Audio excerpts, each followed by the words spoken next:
వనమచింత్య వైభవం తం నరం వపుషి కుంజరం ముఖే మన్మహే కిమపి తుందిలం మహః. శ్రీవల్లభాసమాశ్లిష్టం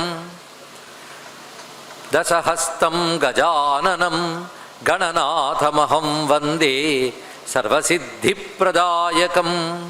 శరణం కరవాణి శర్మదం తే చరణం వాణి చరాచరోపజీవ్యం. కరుణామసృణైః కటాక్షపాతైః కురు మాం అంబ కృతార్థసార్థవాహం. శారదా శారదాంభోజవదనా వదనాంబుజే సర్వదా సర్వదాస్మాకం సన్నిధిః సన్నిధిం క్రియాత్. విమలపటీ కమలకుటీ పుస్తక రుద్రాక్షసస్తహస్తపుటీ కామాక్షి పక్ష్మలాక్షి కలిత విపంచి విభాసి వైరించి. వాగర్థావివ సంపృక్తౌ వాగర్థ ప్రతిపత్తయే జగతః పితరౌ వందే పార్వతీ పరమేశ్వరౌ. గురవే సర్వలోకానాం భిషజే భవరోగిణాం నిధయే సర్వవిద్యానాం దక్షిణామూర్తయే నమః. నారాయణ సమారంభాం వ్యాసశంకరమధ్యమాం అస్మదాచార్య పర్యంతాం వందే గురుపరంపరాం. నారాయణం నమస్కృత్య నరం చైవ నరోత్తమం దేవీం సరస్వతీం వ్యాసం తతో జయముదీరయేత్. యజ్ఞేశ అచ్యుత గోవింద మాధవ అనంత కేశవ కృష్ణ విష్ణో హృషీకేశ వాసుదేవ నమోస్తుతే. శ్రీ వాసుదేవ నమోస్తుతే. వనమాలీ గదీశార్ంగీ శంఖీ చక్రీ చ నందకీ శ్రీమన్నారాయణో విష్ణు వాసుదేవోభిరక్షతు. శ్రీ వాసుదేవోభిరక్షతు. శివాయ గురవే నమః. శివాయ గురవే నమః. శివాయ గురవే నమః. శ్రీ విష్ణురూపాయ నమః శివాయ. శ్రీమాత్రే నమః. శ్రీరామ జయ రామ జయ జయ రామ. శ్రీరామ జయ రామ జయ జయ రామ. శ్రీరామ జయ రామ జయ జయ రామ. శ్రీకృష్ణ శరణం మమ. శ్రీ వాసుదేవాయ నమః. శ్రీనారాయణాయ నమః. శ్రీ విష్ణవే నమః. నమో మహద్భ్యో ఋషిభ్యో గురుభ్యో నమః. వాసుదేవమయమైన ఈ సభా సదస్సుకి సవినీయ నమస్సులు సమర్పణ చేసుకుంటూ, భగవానుడైన వేదవ్యాసుడు మనకు ప్రసాదించిన పంచమ వేదమైన మహాభారతంలో భీష్మ పితామహుడు శ్రీకృష్ణుడిచ్చిన అనుజ్ఞతో, ఆదేశంతో, అనుగ్రహంతో ధర్మరాజాదులకు చెప్తున్నటువంటి బోధలు మనం చెప్పుకుంటూ వస్తున్నాం గత 5 రోజులుగా. ఇవాళ అది పరిపూర్ణతకి చేరుకున్నది. పంపసయ్యపై ఉన్న భీష్ముడు రాజధర్మములు తెలియజేశాడు. అదేవిధంగా వర్ణాశ్రమ ధర్మములు ఇత్యాదులు సదాచార ధర్మములు తెలియజేస్తూ మోక్షానికి పనికొచ్చే ధర్మము ఉత్కృష్ట ధర్మము అని బోధించాడు. మోక్షము లక్ష్యంగా ధర్మాచరణ చేసేవాడు భగవంతుడంటే ఏమిటో విచారణ చేయాలని, ఆ భగవంతుడు ప్రతివారి యందు ఆత్మరూపంలో ఉన్నాడని చెప్తూ దానికై యోగ సాధన, నామజపము ఇత్యాదులు తెలియజేస్తూ సదాచార విషయమని చెప్పాడు. మన జీవితంలో మనల్ని మనం పవిత్రం చేసుకోవడానికి, అనేక రకాల పాపాల నుంచి బయటపడడానికి అనేక ఉపాయాలు ఋషులు మనకి శాస్త్రముల ద్వారా చెప్పారు. అలాంటి ఉపాయాల్లో నిత్య జీవిత కృత్యములు ఎలా ఉండాలి, అలాంటి సదాచారములు మనం కొన్ని చెప్పుకున్నాం. అదేవిధంగా తీర్థయాత్రలు అనేది చాలా ముఖ్యమైన అంశంగా చెప్తున్నారు. మన భారతీయ సంస్కృతిలో తీర్థయాత్ర అనేది ఒక ప్రక్రియ. ఎందుకంటే భారతీయుడుకున్న తీర్థాలు కానీ క్షేత్రాలు కానీ ప్రపంచంలో ఇంకెవరికి లభించవు. అది మన భాగ్యం అండి. ఆ సేతు సీతాచలం, హిమవత్ పర్వత ప్రాంతం మొదలుకొని సేతు వరకు కూడా అనేక తీర్థములు మనకు కనబడుతున్నాయి. క్షేత్రము తీర్థము అని రెండు విషయములు ఉంటాయి. క్షేత్రం అంటే భూమికి పవిత్రత ఉన్నప్పుడు క్షేత్రం అవుతుంది, నీటికి పవిత్రత ఉన్నప్పుడు తీర్థం అవుతుంది. ఆ రెండూ కూడా కలిసి ఉంటూ ఉంటాయి. పుణ్యతీర్థ విశేషాలని తెలియజేస్తున్నాడు భీష్ముడు. ఈ క్షేత్ర తీర్థ యాత్రల గురించి భారతంలో అనేక చోట్ల చెప్పబడుతూ ఉంటుంది. మన సంస్కృతిలో ఒక భాగం. మన ఇంట్లో మనం సాధన చేసుకుంటాం, మన ఊళ్ళో గుడికి వెళతాం, మంచిదే. కానీ ఏడాదిలో కొంతకాలమైనా తీర్థయాత్ర గృహస్థు చేయాలి. అది చెయ్యడం వల్ల జీవుడికి అనేక జన్మల పాప సంచయం పోతుంది. తీర్థయాత్ర విధులు కూడా ఉంటాయి. ఒక్కొక్క తీర్థానికి ఒక్కొక్క ప్రత్యేకత ఉంది. ఏది సాధ్యమో ఆ తీర్థయాత్ర చేయగలగాలి. అలాంటి తీర్థాలు చెప్తున్నప్పుడు చంద్రభాగా నది అని చెప్పాడు. చంద్రభాగా అంటే మహారాష్ట్రలో పండరీపురం ఉన్న చోటు చంద్రభాగా. ఈ చంద్రభాగా నదీ తీరం దగ్గర ఎవరైనా కొద్ది రోజులు ఉండి ఉపవాసంతో అక్కడ ఉన్నటువంటి స్వామిని విష్ణువుని సేవించుకున్నట్లయితే ధన్యులవుతారు. అలాగే కాశ్మీర దేశంలో అనేక దివ్యమైన నదులు ఉన్నాయన్నారు. దీన్ని బట్టి ఇక్కడ గమనించవలసింది, ఆనాటి భారత కాలంలో కూడాను కాశ్మీర్ దేశం నుంచి కన్యాకుమారి వరకు భారతదేశం అంతా ఒక్కటిగానే ఉండేది తెలుసుకోవాలి. అదెవరు స్వాతంత్రం వచ్చిన తర్వాత పెట్టింది ఏం కాదు. ఆ మాటకు వస్తే నేపాల్ మొదలైన తీర్థముల గురించి కూడా ఇందులో చెప్తున్నారు. అంటే ఇవన్నీ కలుపుకొని భరతవర్షే భరతఖండే. అలా గంధమాదన తీర్థము, గంధమాదనం అంటే సరిగ్గా బదరికాశ్రమం దగ్గర హిమాలయాల్లో ఉంటుంది. కాశ్మీర్ దేశంలో ఉన్న తీర్థములు, గంధమాదనం దగ్గర ఉన్న తీర్థములు.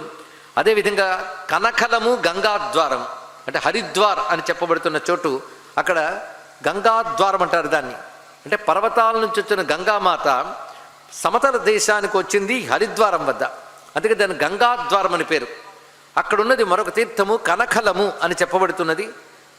అదేవిధంగా నీల పర్వతం, నీలాచలము అంటే పురుషోత్తమ క్షేత్రమైన పురి గురించి చెప్తున్నారు. అక్కడ విశేషం ఏంటంటే మహోదధి అనబడే సముద్రం. అంటే సముద్రం ఎక్కడైనా సముద్రమే, కానీ అక్కడున్న సముద్రానికి అత్యంత పవిత్రత ఉన్నది. నీలాచలము అని చెప్పబడుతున్నది. ఆ నీలాచలంపై పురుషోత్తముడి నీలమాధవుడు నారాయణుడు వెలసి ఉన్నాడు. అదే జగన్నాథ స్వామిగా మనం దర్శిస్తున్నాం. అక్కడ స్నానం ఆచరించి జగన్నాథ దర్శనం చేసినట్లయితే పాతకములు దొరగి నాకలోక విహారంబు నరుడు పొందు. భక్తి అవి లేకపోయినా కనీసం స్నానం చేసి దర్శిస్తే చాలు, పాపములు పోయి స్వర్గం లభిస్తుంది. అదే భక్తి కొలది సేవించినట్లయితే జగన్నాథ అనుగ్రహంతో ముక్తి లభిస్తుంది. మరొక విశేషం ఏంటంటే భాగీరథి, గంగ. ఈ గంగ ప్రవహించే ప్రాంతములన్నీ పుణ్యతీర్థములే అని చెప్తున్నాడు. అలా భాగీరథి ఎచట ఉదగ్భాగమునను శివుని నెలవు ప్రాంతమున జనున్ ధీగణ్య అచట నెలకు సమాగతులకు సురల కండ్రన్ ఆహార వీధిన్ అన్నాడు ఇక్కడ. అంటే ఎక్కడైతే భాగీరథి ప్రవహిస్తూ ఒక్కసారిగా ఉత్తర దిశ వైపు తిరుగుతుందో ఆ క్షేత్రం, ఆ తీర్థం చాలా గొప్పది అన్నారు. అంటే గంగా నది ఉత్తరవాహిని అయిన చోటు అంటే కాశీక్షేత్రము, వారణాసి మహాక్షేత్రము. ఇది ప్రళయాల్లో కూడా నశించినటువంటి అనాది అయినటువంటి క్షేత్రం అది. అదేవిధంగా ఆ క్షేత్రం గురించి చూపిస్తూ కన్యాకూపమున, ఇక్కడ కన్యాకుమారి అని చెప్తున్నటువంటి అమ్మవారు వెలిసిన సముద్ర తీరం గురించి కూడా తెలియజేశారు. ఇలా చిత్రకూటం ఒకటి, వివిధములైన ఇలా తీర్థములు చెప్పారు. కొన్ని మనం ఇక్కడ స్మరించుకున్నాం. దివ్య పర్వతములు కొన్ని ఉంటాయి. దివ్య పర్వతాలు అంటే దేవతాశక్తి కలిగిన పర్వతాలు. హిమవత్ పర్వత శ్రేణి ఎలాగూ ఉత్కృష్టమే. అక్కడ కైలాస శిఖరం మొదలైనవి ఉన్నాయి. అనేక దివ్య సరస్సులు కూడా ఉన్నాయి. అయితే ఇవి కాకుండా పవిత్రతలో గొప్పవైన పర్వతాలు ఏమిటంటే అహోబిలము, వెంకటాచలము, శ్రీశైలము, అరుణాచలము, గోవర్ధనగిరి, నందగిరి, ఇవి చెప్పబడుతూ ఉన్నటువంటివి. ఇక్కడ గోవర్ధనగిరి అంటే బృందావనంలో ఉన్నది. అరుణాచలం మనకు తెలిసినదే, అదొక పర్వతం. ఈ పర్వత రూపంలో భగవంతుడు ఉంటాడు. ఈ పర్వత రూపంలో ఉన్నవి, వాటి ప్రక్కన ఉన్నటువంటి అనేక కోనేరులు, ఇవన్నీ కూడా దివ్యమైన తీర్థములే. అలాగే నైమిషారణ్యం, అరణ్యాల్లో గొప్పది, అది దివ్యమైనటువంటిది. అక్కడ కూడా వివిధములైన తీర్థములు ఉన్నాయి. ఇది గంగా యమున సంగమించిన ప్రయాగ తీర్థము సర్వోత్కృష్టము అని చెప్పబడుతున్నది. ప్రయాగ అంటే ఈ సమయంలో మనకి ఇక్కడ కూర్చొని అన్ని తీర్థాలు, అన్ని క్షేత్రాలు వినే యోగం కలిగిందండి. వీటన్నిటికి వెళ్ళి రావాలంటే ఒక్క పూటలో వెళ్ళలేం మనం. వాటన్నిటి స్మరిస్తున్నాడు. అదేవిధంగా వింధ్య పర్వతం ఉత్కృష్టమైనటువంటి పర్వతం. ఈ వింధ్య పర్వత ప్రాంతమంతా కూడా పవిత్రమైనటువంటి భూములు. ఇప్పటికీ, ఆనాడే కాదు ఇప్పటికీ కూడా హిమాలయాలు, వింధ్య పర్వతాలు, ఇందాక చెప్పిన పవిత్ర పర్వత ప్రాంతములన్నిటా కూడాను అనేక మంది సిద్ధపురుషులు ఉంటారు, తపస్సులు ఉంటారు. వాళ్ళ యొక్క తపశ్శక్తి అక్కడ ఉంటుంది. వాళ్ళ తపస్సును ఆచరించడానికి కారణం అక్కడున్న పవిత్రత. తీర్థశక్తి, క్షేత్రశక్తి, దేవతాశక్తి మూడింటి వల్ల ఉంటారు. వీళ్ళు తపస్సు చేయడం వల్ల మరింత పవిత్రమవుతాయి. అలాంటి చోట్లకు వెళ్ళిన వాళ్ళు ధన్యులు అవుతారు. ముఖ్యంగా వింధ్య పర్వతం అనగానే ఆ పరిసరాల్లో ప్రవహించే మహానది ఉన్నది. ఇది ప్రళయకాలాల్లో కూడా నశించని నది. ఇది గంగ కంటే పూర్వమున్న నది. ఇది శాశ్వత నది అని పేరు కలిగినది. అది నర్మదా నది అని చెప్పబడుతున్నది. ఈ నర్మదా నది యొక్క దివ్యత్వం చాలా విశేషమైన సుమ. ఈ నర్మదా కోకాముఖము నీరు కృంగి అమరకంటక అనే ప్రాంతం దగ్గర పుడుతుంది కొద్దిగా, తర్వాత విస్తరించి ప్రవహిస్తుంది. ఇందులో ప్రతి శిల కూడా శివలింగమే. అటువంటి దివ్యమైన తీర్థం ఇది. అలాగే పిండారక తీర్థము, కురుక్షేత్రము, కురుక్షేత్రంలో బ్రహ్మ సరస్సు, ఇవి చాలా ఉత్కృష్టమైన సుమ. అయితే ఇలా కొన్ని తీర్థములు మాత్రం చెప్తూ తీర్థసేవ ఉత్కృష్టమని చెప్పినటువంటి మహానుభావులు ఎందరో ఉన్నారు. మార్కండేయుడు, గాలవుడు, భరద్వాజుడు, రైభ్యుడు, యవక్రీతుడు, త్రితుడు, స్థూలాక్షుడు, శబలాక్షుడు, మేధాతిథి, కృషుడు, నారదుడు, పర్వతుడు, సుధన్వుడు, ఏకతుడు ఇత్యాదులు ఎందరెందరో మహర్షులు ఆ తీర్థ విధులు చేసి తన మహిమను చాటినటువంటి వారు. ఇంకొకటి, ఈ తీర్థముకు సంబంధించి ఏ అధ్యాయమైతే విన్నారో వారికి ఈ తీర్థదేవతల అనుగ్రహం లభిస్తుంది అని భీష్మ పితామహుడు చెప్తున్నాడు. ఇది నాకు గౌతముడు అంగిరసునికి చెప్పినటువంటి విద్య నీకు చెప్పాను అన్నాడు. ఒక్కడు కూడా నేను చెప్తున్నానని భీష్ముడు చెప్పలేదన్న విషయం మనం మొదటి రోజు నుంచి చెప్పుకుంటూ వస్తున్నాం. ఇది ఒక మహాత్ముడు, ఒక మహర్షి చెప్పినది, ఇది ఒక చక్రవర్తి చెప్పినది, ఒక దేవత చెప్పిందని చెప్తున్నాడు. ఇలా వివిధములైన ధర్మములన్నీ కలబోసి చెప్తున్నాడు. అయితే తీర్థసేవ చేసేటప్పుడు కొన్ని నియమాలు ఉంటాయి. అది కేవలం మనం డబ్బుంది కదా అని తీర్థానికి వెళ్ళిపోతే సరిపోదుట. తీర్థ విధి చేసేవాడు, తీర్థానికి వెళ్ళేవాడు నియమములు ఉంటాయి. ముందుగా తీర్థసేవన చేసేవాడికి కామ, క్రోధ, మద, లోభములు నిగ్రహించుకోవాలి. మామూలుగానే నిగ్రహించుకోవాలి. తీర్థయాత్ర, క్షేత్రయాత్ర కాలంలో వాటిని నిగ్రహించుకుని ఉండాలి. అలాగే క్షేత్రాల యందు శౌచం పాటించాలి, సదాచారం. కొందరు అంటుంటారు క్షేత్రం కదండి ఎలా ఉన్నా పర్వాలేదని. అలా ఉండకూడదు, సదాచారంతో ఉండాలి. క్షేత్రాల్లో ఏది చేసినా 1,000,000 రెట్ల ఫలితం ఇస్తుంది. పుణ్యం చేసినా అంతే, పాపం చేసినా అంతే. పాప ఫలాలు మనకు వద్దు కనుక సదాచారంగా ఉండాలి. అంతేకాదు బాహ్య తీర్థములు సేవించేటప్పుడు అంతస్తీర్థాలు ముందు సేవించాలి అన్నాడు. లోపల తీర్థాలు కొన్ని ఉంటాయట. ఆ తీర్థములు ఏమిటంటే సత్యము, ఇంద్రియ నిగ్రహము, తపస్సు, అహింస, ఇవి కలిగి ఉన్నటువంటి వాడికి మాత్రమే తీర్థయాత్ర ఫలితాన్ని ఇస్తుంది. ఇది తెలుసుకోవాలండి ఇక్కడ. అదే కేవలం వెళ్ళి మునిగేసి వచ్చి నేను ఆ క్షేత్రానికి వెళ్ళి నీ క్షేత్రాన్ని చెప్పుకుంటే సరిపోదు. అలాగే తీర్థయాత్రా విధిలో నదీ స్నానములు ఏ విధంగా చేయాలో కూడా చెప్తున్నారు. తీర్థయాత్రలు నదీ స్నానం చేసినప్పుడు సంకల్ప సహితంగా స్నానం చేయాలి. అది నదీ దేవత అని తెలుసుకోవాలి. మనం ఏ వస్త్రములతో నిద్రిస్తామో లేచి ఆ వస్త్రాలతో వెళ్ళరాదు. దంతధావనము, స్నానము మొదలైనవి మన ఇళ్లలోనో దిగిన విడుదల్లోనూ చేసేయాలి తప్ప నదుల దగ్గర చెయ్యరాదు. నదుల దగ్గర దంతధావన చెయ్యరాదు. అలాగే తలకి అంటు పోసుకోకూడదు. అంటే షాంపూలు, కుంకుడికాయలు, బట్టలు పిండడాలు, సర్ఫులు తీసుకెళ్ళడాలు, సబ్బులు తీసుకెళ్ళడాలు తీర్థాల దగ్గర చెయ్యరాదు. ఇది శాస్త్రం చెప్తాం చూడండి. ఇక్కడ తీర్థాల్లో చేయవలసింది కేవలం శుద్ధమైన వస్త్రములు ధరించి ఆ నదికి నమస్కారం చేసుకొని, తీర్థదేవతకు నమస్కారం చేసుకొని, దేవతకు నమస్కారం చేసుకొని, కుదిరితే సంకల్పం చెప్పుకోగలిగితే ఆ రోజున్న తిథి, వార, నక్షత్రములు చెప్పుకొని దేవతాభావంతో నదిలో 3 మునకలు మాత్రమే వేయాలి. మునకలు, అంతేగాని నదుల్లో ఈత కొట్టకూడదు. తీర్థముల వద్ద ఈత కొట్టకూడదు. అది నదీ దేవతను కొట్టినట్టు వస్తుంది. కేవలం మునకలు మాత్రమే వేయాలి. ఉమ్మడాలు కూడదు. నా నష్ఠీవ నా మూత్రపురి శంకురియాత్ అని వేదమంత్రాలు చెప్తున్నాయి. పావనమైన నదీ తీరాల దగ్గర ఉమ్మరాదు, వాటి పరిసరాల్లో మూత్రాదులు విసర్జన చెయ్యరాదు. ఇంత చెప్తూ ఉన్నా నదుల్ని ఎంత కలుషితం చేస్తున్నామండి మనం. వాటి వల్ల తీర్థస్నాన ఫలితం రాదు కదా, తీర్థ అపచారం వస్తుంది వాటిని అలా కలుషితం చేస్తే. అందుకు కలుషితం చేయకుండా పవిత్రమైన భావనతో తీర్థస్నానం చేయాలి సుమా అని చెప్తూ ప్రయాగాది పుణ్యతీర్థములు చెప్పి ఇంకా అనేక తీర్థములు చెప్పాడు ఇక్కడ. కానీ తీర్థములు వెళ్ళి సేవించడం చాలా శ్రేష్టం. ఒకవేళ కుదరకపోతే వీటిని స్మరించినా ధన్యులవుతారు అని చెప్పారు. తీర్థక్షేత్రముల స్మరణ చేతి ధన్యులమవుతాం. మనకి చివరి రోజు ఆ ధన్యతనిచ్చాడు. ఆ తీర్థక్షేత్రాలను స్మరించుకుంటున్నాం. అంతేకాదు దుర్గమమైన కొన్ని తీర్థాలు ఉంటాయి. ఉదాహరణకి మానస సరోవరం, కైలాసం అందరం వెళ్ళలేం. ఇంకా కొన్ని దుర్గమ ప్రాంతాలు ఉంటాయి, వాటి గురించి పురాణాలు వర్ణించాయి. అటువంటప్పుడు వెళ్ళలేనప్పుడు ఏం చేయాలి అంటే శ్రద్ధగా గురుముఖత తీర్థముల గురించి వింటే ఆ తీర్థములు సేవించిన ఫలితం లభిస్తుంది అన్నారు. వెళ్ళలేని తీర్థాలకి తీర్థముల గురించి వింటే చాలు ధన్యత లభిస్తుంది. ఇది తీర్థయాత్ర ఫలం. ఎందుకంటే మనం ఒక మాట చెప్పుకున్నాం, మన సర్వధర్మాలు చెప్పింది భీష్ముడు. భీష్ముడు చెప్పినవి మొత్తం హిందూ మతంలో ఉన్న ధర్మాలని చెప్పాడు. కానీ హిందూ మతంలో ఉన్న తీర్థ సేవ కూడా ఇప్పుడు తెలుసుకున్నాం. అయితే ఒక్క మాట ఇలా మాట్లాడుతూ ఉన్నారండి భీష్ముల వారు. అప్పటికి కొందరు మహర్షులు ఉన్నారు అక్కడికి. అదేమిటో ఆ రోజున ఇంకెందరో మహర్షులు అక్కడికి చేరారు.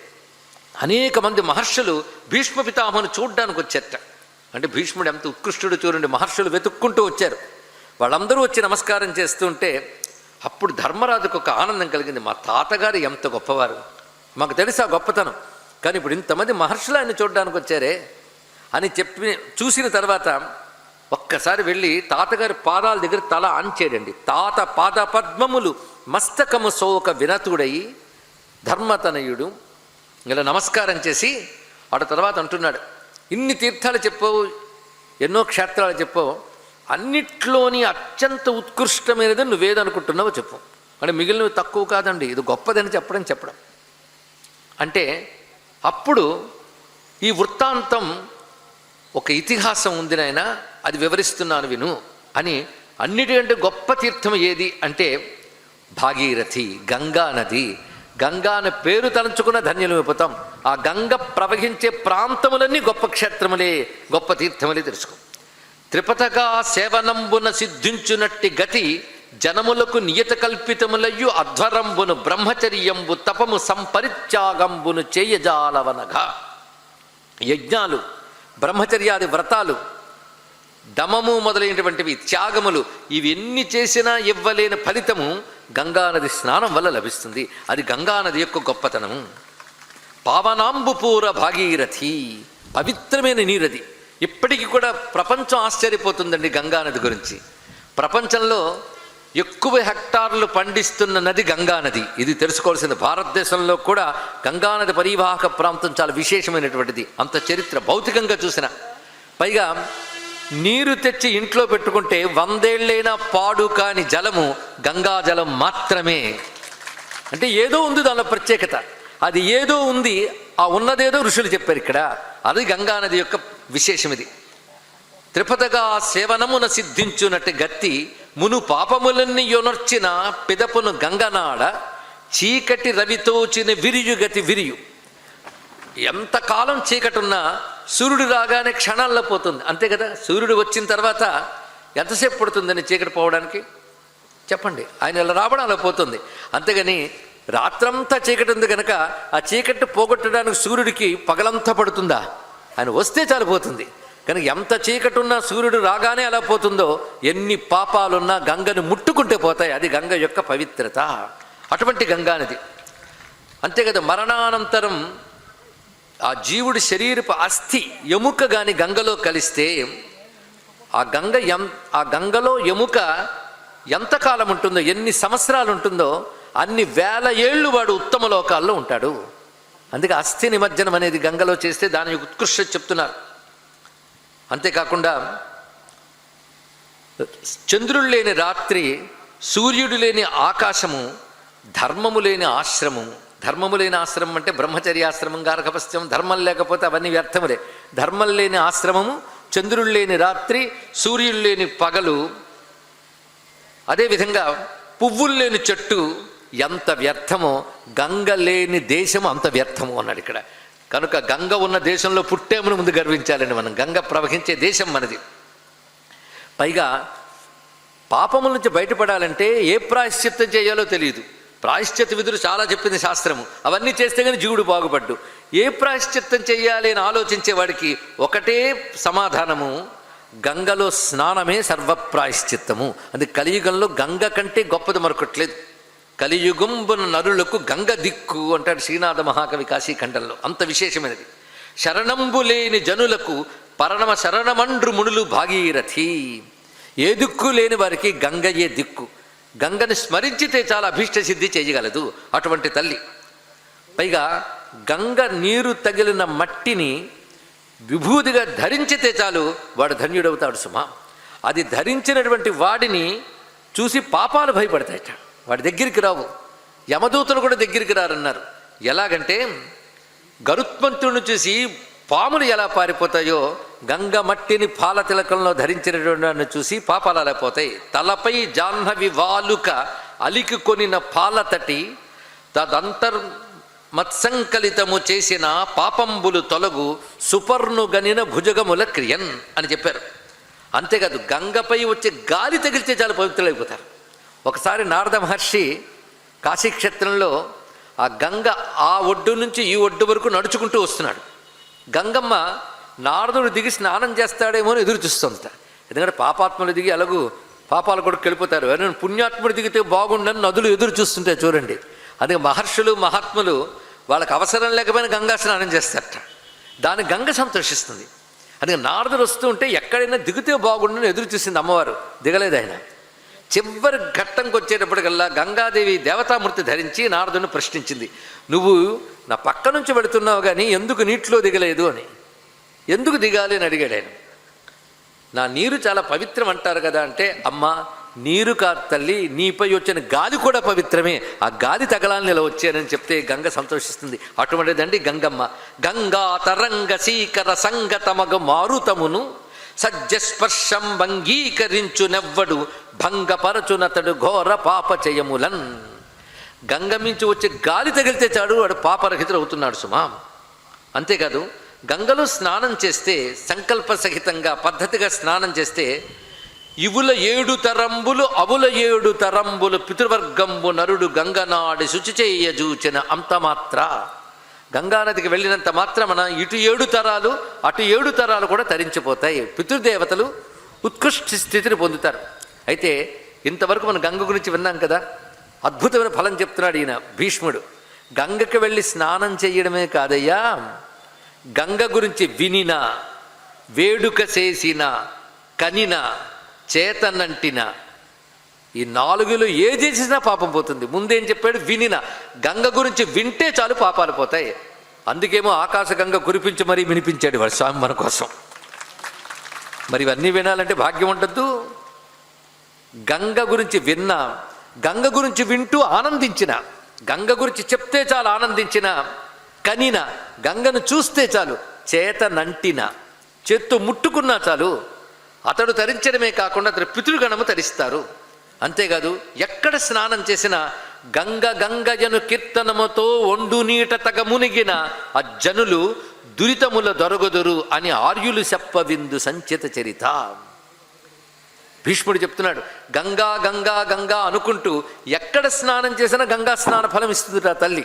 అది ఇంట్లో స్నానం చేసిన కూని రాగాలు తీసుకాకుండా గంగా నామస్మరణ చేస్తూ స్నానం చేయడం చాలా మంచిది. గంగా గంగేతి యో బ్రూయాత్ యోజనానాంశతేరపి అన్నారు. ఇక్కడ గంగకి కొన్ని 100 యోజనాల దూరంలో ఉన్న గంగానామ స్మరణ చేస్తూ స్నానం చేస్తే గంగా స్నాన ఫలం లభేత్తన్నారు. అంటే గంగా అనే మాట ఒక నది పేరు కాదు, ఒక మంత్రం. అది తెలుసుకోండి. ఇక్కడ ఇప్పటికీ గంగలో ఏదో ఒక దివ్యత్వం ఉంది. అది లోకానికి చెందినది కాదది. అది అనంతమైన ఆకాశంలో అంతరిక్షమునందు ఒక దివ్యమైనటువంటి నది. భగీరథుడి తపస్సు ఫలితంగా, భారతదేశ మహర్షుల యొక్క తపస్సు ఫలితంగా దిగిందిట. కేవలం భగీరథుడు ఒక్కడే కాదు, అనేక మంది మహర్షుల తపఫలంగా దిగి వచ్చింది. ఆ గంగ అలా వచ్చినప్పుడు ఎన్ని రకాలుగా తరింపజేస్తుందంటే, విష్ణు పదము వలన, విధుని వలన, సూర్యి వలన, మేరు రూప కలితుడైన విష్ణు వలన, త్రిపుర విజయ మౌళి వలన నుండి హిమ నగమున నొలసె గంగా. విష్ణుపదం నుంచి దిగిందండి గంగ. విష్ణుపదం అంటే వేదం ప్రకారం వియత్ విష్ణుపదం అన్నారు. ఇక్కడ వియత్ అంతరిక్షంలో నక్షత్రాదులున్న స్థానం అని విష్ణుపదం అంటారు, వ్యాపించిన స్థానం. అక్కడ ఒక పవిత్రమైన నది.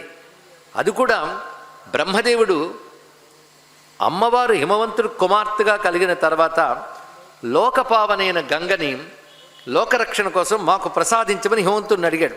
పెద్ద కూతురు గంగ, ఆమె జల రూపంలో ఆయన కమండలంలో ఉంది. ఆ తర్వాత వామనుడు త్రివిక్రముడై పాదం సత్యలోకానికి తీసుకువెళ్ళినప్పుడు కమండల జలం పోసాడు ఆయన. ఆ పాదం దగ్గర ఉండిపోయింది.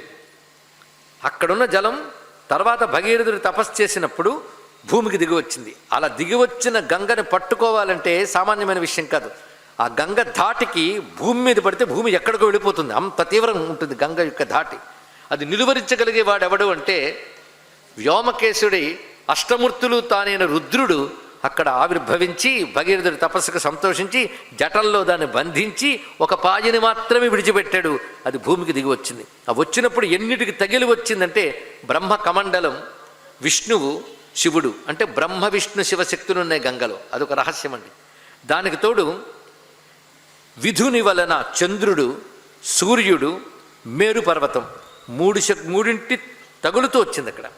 కనుక సౌర్యశక్తి ఉంటుంది, రెండవది చంద్రశక్తి ఉంటుంది, మేరు శక్తి ఉంటుంది. శివుని జటాజూటం నుంచి వచ్చింది కనుక శివతీర్థమే గంగా. ఈ విధంగా ప్రవహించి వచ్చినది గంగా. అంతేకాదు గ్రహాల్లో సూర్యుడు ఎలా ప్రకాశిస్తాడో నదుల్లో గంగ అలా ప్రకాశిస్తుంది సుమా. అందుకే కృష్ణ పరమాత్మ భగవద్గీతలో విభూతి యోగంలో శ్రోతసామస్మి జాహ్నవి అంటాడు. నదుల్లో గంగని నేను అని తెలియజేశాడు. నేను నీకు ఇప్పుడు చెప్పిన ఈ జాహ్నవి గుణములు వివరించినవి ఎవరు శ్రద్ధగా వింటారో వారికి గంగా ప్రసాదం లభిస్తుంది అని ప్రత్యేకంగా భీష్ముడు తెలియజేశాడు. ఇప్పటి వరకు తీర్థయాత్రలకు సంబంధించిన అధ్యాయం చెప్పాడు. నర్మదా, గోదావరి మొదలైన పుణ్యనదములు చెప్పినప్పటికీ కూడాను పవిత్రమైనటువంటి గంగ గురించి మనం విని ధన్యులమయ్యాం. అందుకే భారతదేశంలో భారతీయులకి తీర్థములు, క్షేత్రములు యాత్ర చేయడం కూడా ఒక విధానం. మనకు నిత్య పూజలు, భగవదారాధనలు, పర్వకాలాలు ఎలా ఉన్నాయో తీర్థయాత్రలు కూడా అలా ఉన్నాయి. అందుకే ఆదిశంకర భగవత్పాలు వారు చెప్తారు, చిత్తశుద్ధి కలిగి జ్ఞానం పొంది మోక్షం కలగాలంటే భగవద్భక్తితో తీర్థయాత్ర చేయాలి. ఇది సాధన దశలో చాలా ముఖ్యమైనది అన్నాడు. అంతేకాదు తీర్థక్షేత్రాలకు వెళ్ళినప్పుడు మన మనస్సు అనుకోకుండా భగవచ్చింతనలోనే ఉంటుందండి, ఎంత కాదన్నా. రెండవది, అందరూ మహాత్ములు, మహాపురుషులు అక్కడ సంచరిస్తుంటారు. వారి తపశ్శక్తి తరంగాలు మనవి ప్రసరించి మనం ధన్యులమవుతాం. ఇంకక్కడ వాళ్ళ తపస్సుతో భగవంతుడు అక్కడ కేంద్రీకరింపబడి ఉంటాడు వివిధ ఆలయాల్లో. వాటి యొక్క అనుగ్రహం లభిస్తుంది. ఇన్ని ఉంటాయి. కానీ క్షేత్రంలో జలశక్తి, స్థలశక్తి, దేవతాశక్తి, మహర్షుల తపశ్శక్తి ఉంటుంది. ఇన్ని శక్తులు ఉంటాయి కనుకనే ఆ తీర్థములు, క్షేత్రములు దివ్యములైనవి. వీటి గురించి తెలియజేసి గంగా అయింది. మరొక గకారం ఉంది. ఈ రెండు గకారాలు హిందువులకు చాలా ముఖ్యం. దాని గురించి వివరిస్తున్నాడు.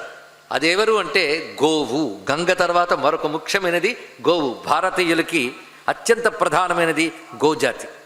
అయితే ఇతర దేశస్తులు అంటారు భారతీయులకి ఆవులంటే ఎందుకండి అంత ఇష్టమని. ఒక్కటి తెలుసుకోవాలి, భారతదేశంలో దొరికే ఆవులు ప్రపంచంలో ఇంకెక్కడ ఉండవు తెలుసుకోండి. ఈ భారత జాతి గోవు వేరు, భారత గోజాతి వేరు. ఇది సామాన్యమైంది కాదు. దీని గురించి దేవీ భాగవతంలో ఒక రహస్యం చెప్తాడు. ఇక్కడున్న మహర్షుల తపశ్శక్తి చేత గోవులు భారతదేశానికి వచ్చేట. లేకపోతే మన వల్ల వచ్చిందా? మహర్షుల తపస్సు వల్ల వచ్చింది. అది ఎలా వచ్చింది, ఎందుకు వచ్చిందన్న కథని ఇక్కడ భీష్ముడు చెప్తున్నాడు. ఈ గోమాహాత్మ్యం వింటే ధన్యులమవుతామట. గంగ గురించి విని ధన్యులమయ్యాం. ఇప్పుడు గోమాహాత్మ్యం చెప్తున్నాడు ఇక్కడ. గోవులు వచ్చిన తెరంగు అంటే పద్ధతి వివరిస్తున్నాడు ఇక్కడ. ఇవి దివ్యలోకాల్లో ముందు గోవు జనించింది. మొదటి గోవు పేరు సురభి. సురభి. చాలామందికి సౌరభం అనే మాట వినుంటారు. సౌరభం అంటే ఏంటండి? ఎంతమంది పెద్దవాళ్ళు ఉన్నారు, కొందరికైనా తెలుస్తుంది. సౌరభం అనే మాట విన్నారా? ఏంటండి? కరెక్ట్. సౌరభం అంటే వాసన. సురభిలము, సురభిలము అంటే వాసన కలిగిట. కానీ సురభి అంటే వాసనే. ఎందువల్ల పేరు వచ్చింది అంటే దేవతలకు అమృతం లభించింది కదా, ఆ అమృతం యొక్క వాసన నుంచి ఒక దివ్యశక్తి ఉద్భవించిందిట. అంటే సురభిలం నుంచి ఆ దివ్యశక్తి గోరూపం ధరించి వచ్చింది అన్నారు ఇక్కడ. అంటే అమృత స్వరూపం అది. వాసన అంటే ఏమిటి నిజానికి చెప్పాలంటే? వాసన అంటే ఒక పదార్థం పైనే ఉండదు, పదార్థం అంతా వ్యాపించి ఉంటుంది, వాసించి ఉంటుంది కనుకనే వాసన అని పేరు వచ్చింది దానికి. నిజానికి స్మెల్ అనే దానికి గంధం అనాలి. వాసన ఎందుకు అంటున్నామంటే అది వ్యాపిస్తుంది ఇక్కడ. కల అమృతం నిండా వ్యాపించిన ఒక శక్తి ఉంది. ఆ శక్తి నుంచి వచ్చింది ఆ తల్లి. అందుకే అమృత స్వరూపము గోవు. ఇది విశ్వకర్మ బ్రహ్మ యొక్క ఒక శక్తి అతడు. ఆ విశ్వకర్మ తపశ్శక్తితో ఆ గోవుని స్వీకరించాడు కుమార్తె కింద. అలాంటి ఆ సురభీదేవిని ముందు దేవతా రూపంలోనే ఉన్నది. ఆమెను చూసి సూర్య భగవానుడు ఆశపడ్డట. ఆమె పట్ల ఆయనకి కోరిక కలిగింది, ప్రేమ పెరిగింది. ఆ ప్రేమతో ఎలాగైనా ఈ గోవును పొందాలని ఆర్తి పొందాడు. ఆర్తి అంటే తపన పడ్డాడు బాగా. అప్పుడు బ్రహ్మదేవుడు వచ్చి మా ఆర్తోభవ అన్నట్ట. మా ఆర్తోభవ అంటే నువ్వు ఆర్తి పడకయ్యా అన్నాడు. మా ఆర్తోభవ అన్నాడు కనుక మార్తాండ అని పేరు వచ్చింది సూర్యభగవానికి. అప్పుడు సూర్యభగవాను ఈ సురభి స్వీకరించింది. వారిద్దరి నుంచి ఏకాదశ రుద్రులు కలిగారు అని చెప్తున్నారు. సూర్యభగవానుడికి తర్వాత సురభీదేవికి కలిగినటువంటి శివస్వరూపములు మొత్తం 11. శివుడు రుద్రుడు ఉన్నాడు, ఆయన 11 రుద్రులుగా ఆవిర్భవించాడు. సురభీదేవి యొక్క సంతానం ఏకాదశ రుద్రులు. ఈ కథ భారతంలో కనబడుతున్నది. ఏకాదశ రుద్రుల పేర్లు చెప్తున్నాడు, ధన్యులమవుదాం విని. అజపాత్, అహిర్బుద్ధ్య, త్రయంబక, వృషాకపి, శంభుడు, కపాలి, రైవతుడు, హరుడు, బహురూపుడు, ఉగ్రుడు, విశ్వరూపుడు అని 11 మంది రుద్రులు. వీడు సురభి యొక్క సంతానం. అందుకే రుద్రుడికి తల్లి సురభి, యజ్ఞమునకు మాత సురభి. ఇవి చెప్పబడుతున్నాయి. ఇక్కడ ఒక రహస్యం ఏంటంటే, కథల్లో సూర్యుడు అనబడుకు దేవతను కాదు, సౌరశక్తి ఉంది గోవులు. ఇవి భారతీయ మహర్షుల యొక్క తపస్సు వల్ల యజ్ఞం చేస్తే దేవతలు సంతోషిస్తారని నేను చెప్పుకున్నాం కదా. అయితే యజ్ఞంలో దేవతలకు అమృతం ఇవ్వాలి. ఎందుకంటే ఎవరి ఆహారం వారికి ఇవ్వాలండి. మనం ఒకరికి ఇచ్చేటప్పుడు వారి ఆహారం వారికి ఇవ్వాలి, అంతే కదా. పశువులకి మనం వండుకునే వంటలు పెడతారా, గడ్డి పెడతాం. దేని ఆహారం దానికి పెడతారు, మనకు గడ్డి పెడితే బాగోదు. కానీ ఎవరి ఆహారం వాళ్ళకి ఇవ్వాలి. అయితే దేవతలకి యజ్ఞం చేసి మీరు ఆహారం ఇవ్వాలి అని ఋషులు మానవులకు చెప్తే, ఆ ఋషులు కూడాను ఒకసారి బ్రహ్మదేవుడు తన్నట్ట యజ్ఞం ద్వారా దేవతను తృప్తిపరచమని చెప్పారు. నిన్ననే చెప్పుకున్నా, నారాయణుడు చెప్పాడు. అయితే దేవతను తృప్తిపరచాలంటే దేవతలకు ఇష్టమైనది ఇవ్వాలి కదా. మరి అమృతం వాళ్ళకి ఆహారం. అమృతం భూమి యందు మాకు ఎలా దొరుకుతుంది? దేవతలకు అమృతం మేము ఎలాగిస్తాం?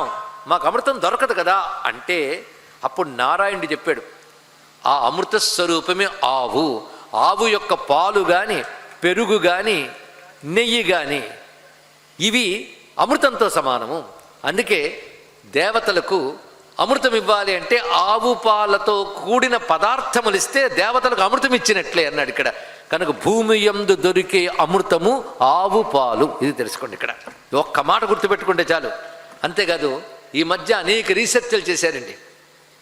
రీసెర్చ్ల్లో ఈ జెర్సీలు మొదలైనటువంటి కల్తీ పాలిచ్చే జంతువులు ఉన్నాయే, పాపం ఆ ప్రాణుల మీద మనకేం కోపం కాదు, కానీ జెర్సీ ఎట్టి పరిస్థితుల్లోనే ఆవు కాదు తెలుసుకోండి.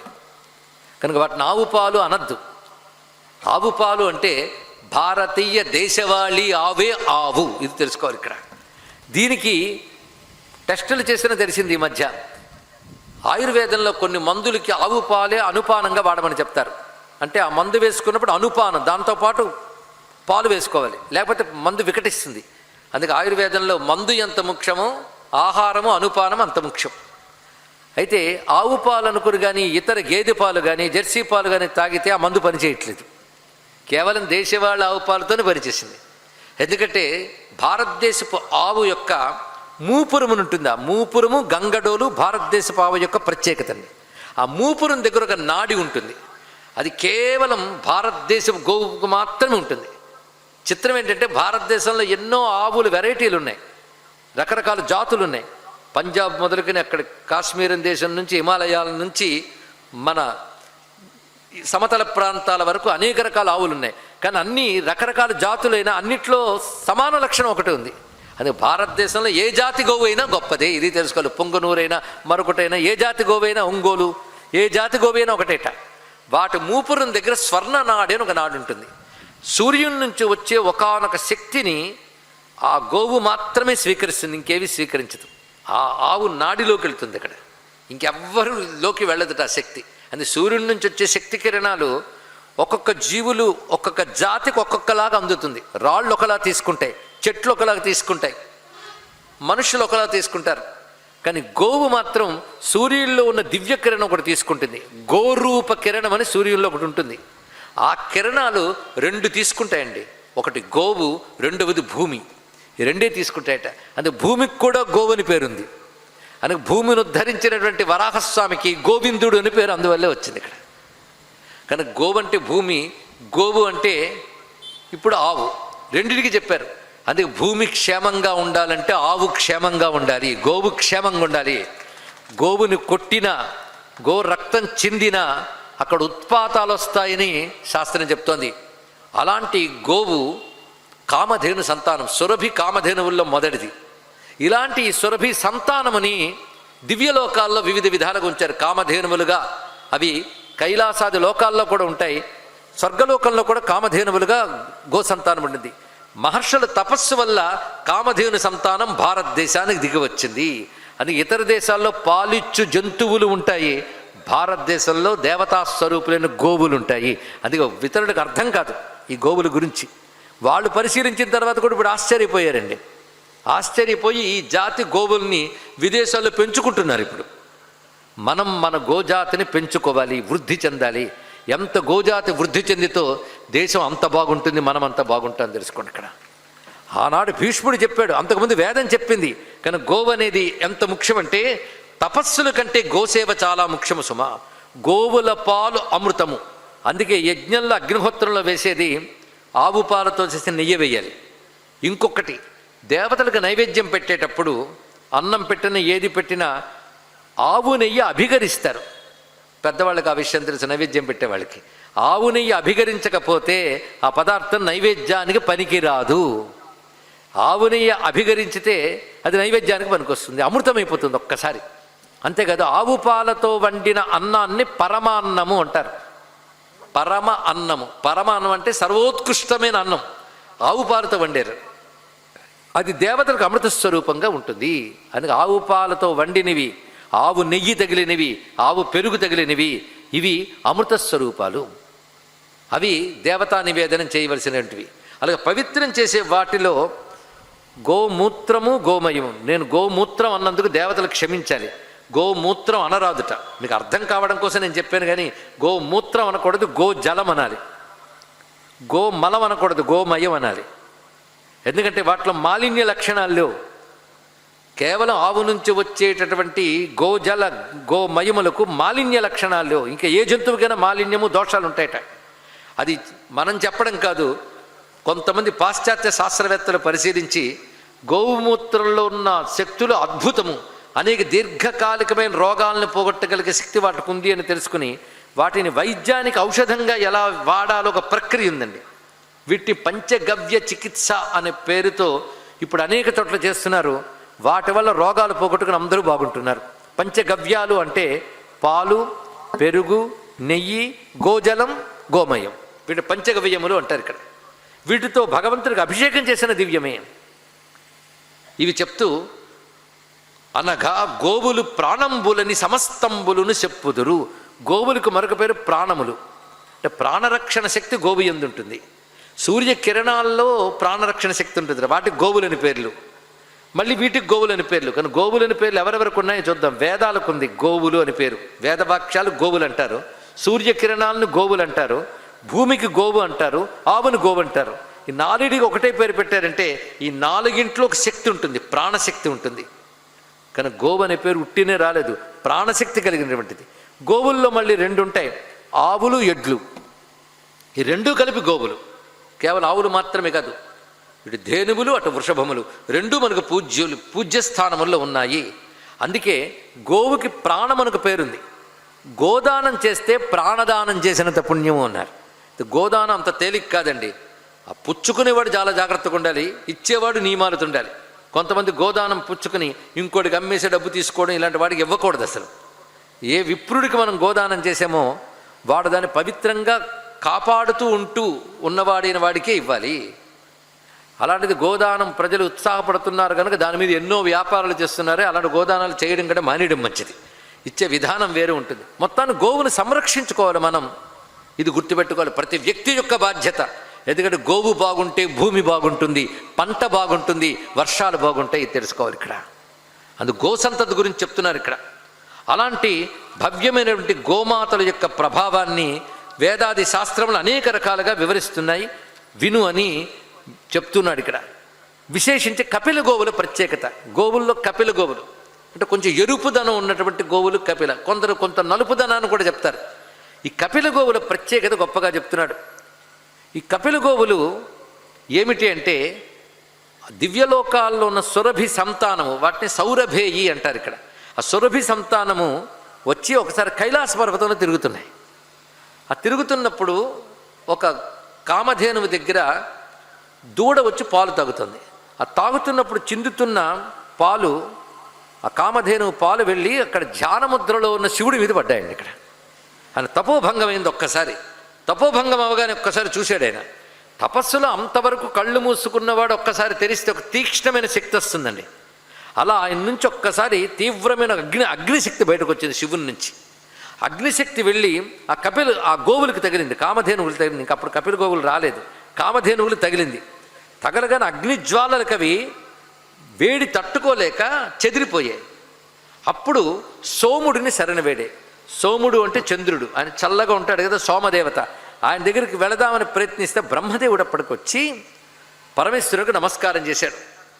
ఈశ్వరు చరణాంబుజములకు నెరిగి హస్తములు మొగుచి, 2 చేతులు ఎత్తి నమస్కారం చేసి, శివ నువ్వు కోపగించుకోకు, ఎందుకంటే ఆవు పాలకు ఎంగిలి లేదు, అందులో దూడ తాగుతున్నప్పుడు వచ్చి చిందినవి వాటిని ఉచ్చిష్టములు అనరాదు, ఆ పవిత్రములే, నీకు తెలియంది కాదు, నువ్వు వీటిని అనుగ్రహించు, కోపంగా చూడకు అనగానే శివుడు సంతోషించి నా నుంచి వచ్చిన చూపుల్లో ఉన్న వేడికి కమిలిపోయినట్లుగా ఎరుపు నలుపు రంగుల్లోకి మారిపోయే కామధేనువులు కొన్ని, ఆ సంతతి కపిల గోవులు అనిపించుకుంటాయి అన్నాడు. ఆ రంగులున్నవి కపిల గోవులు అనిపించుకుంటాయి.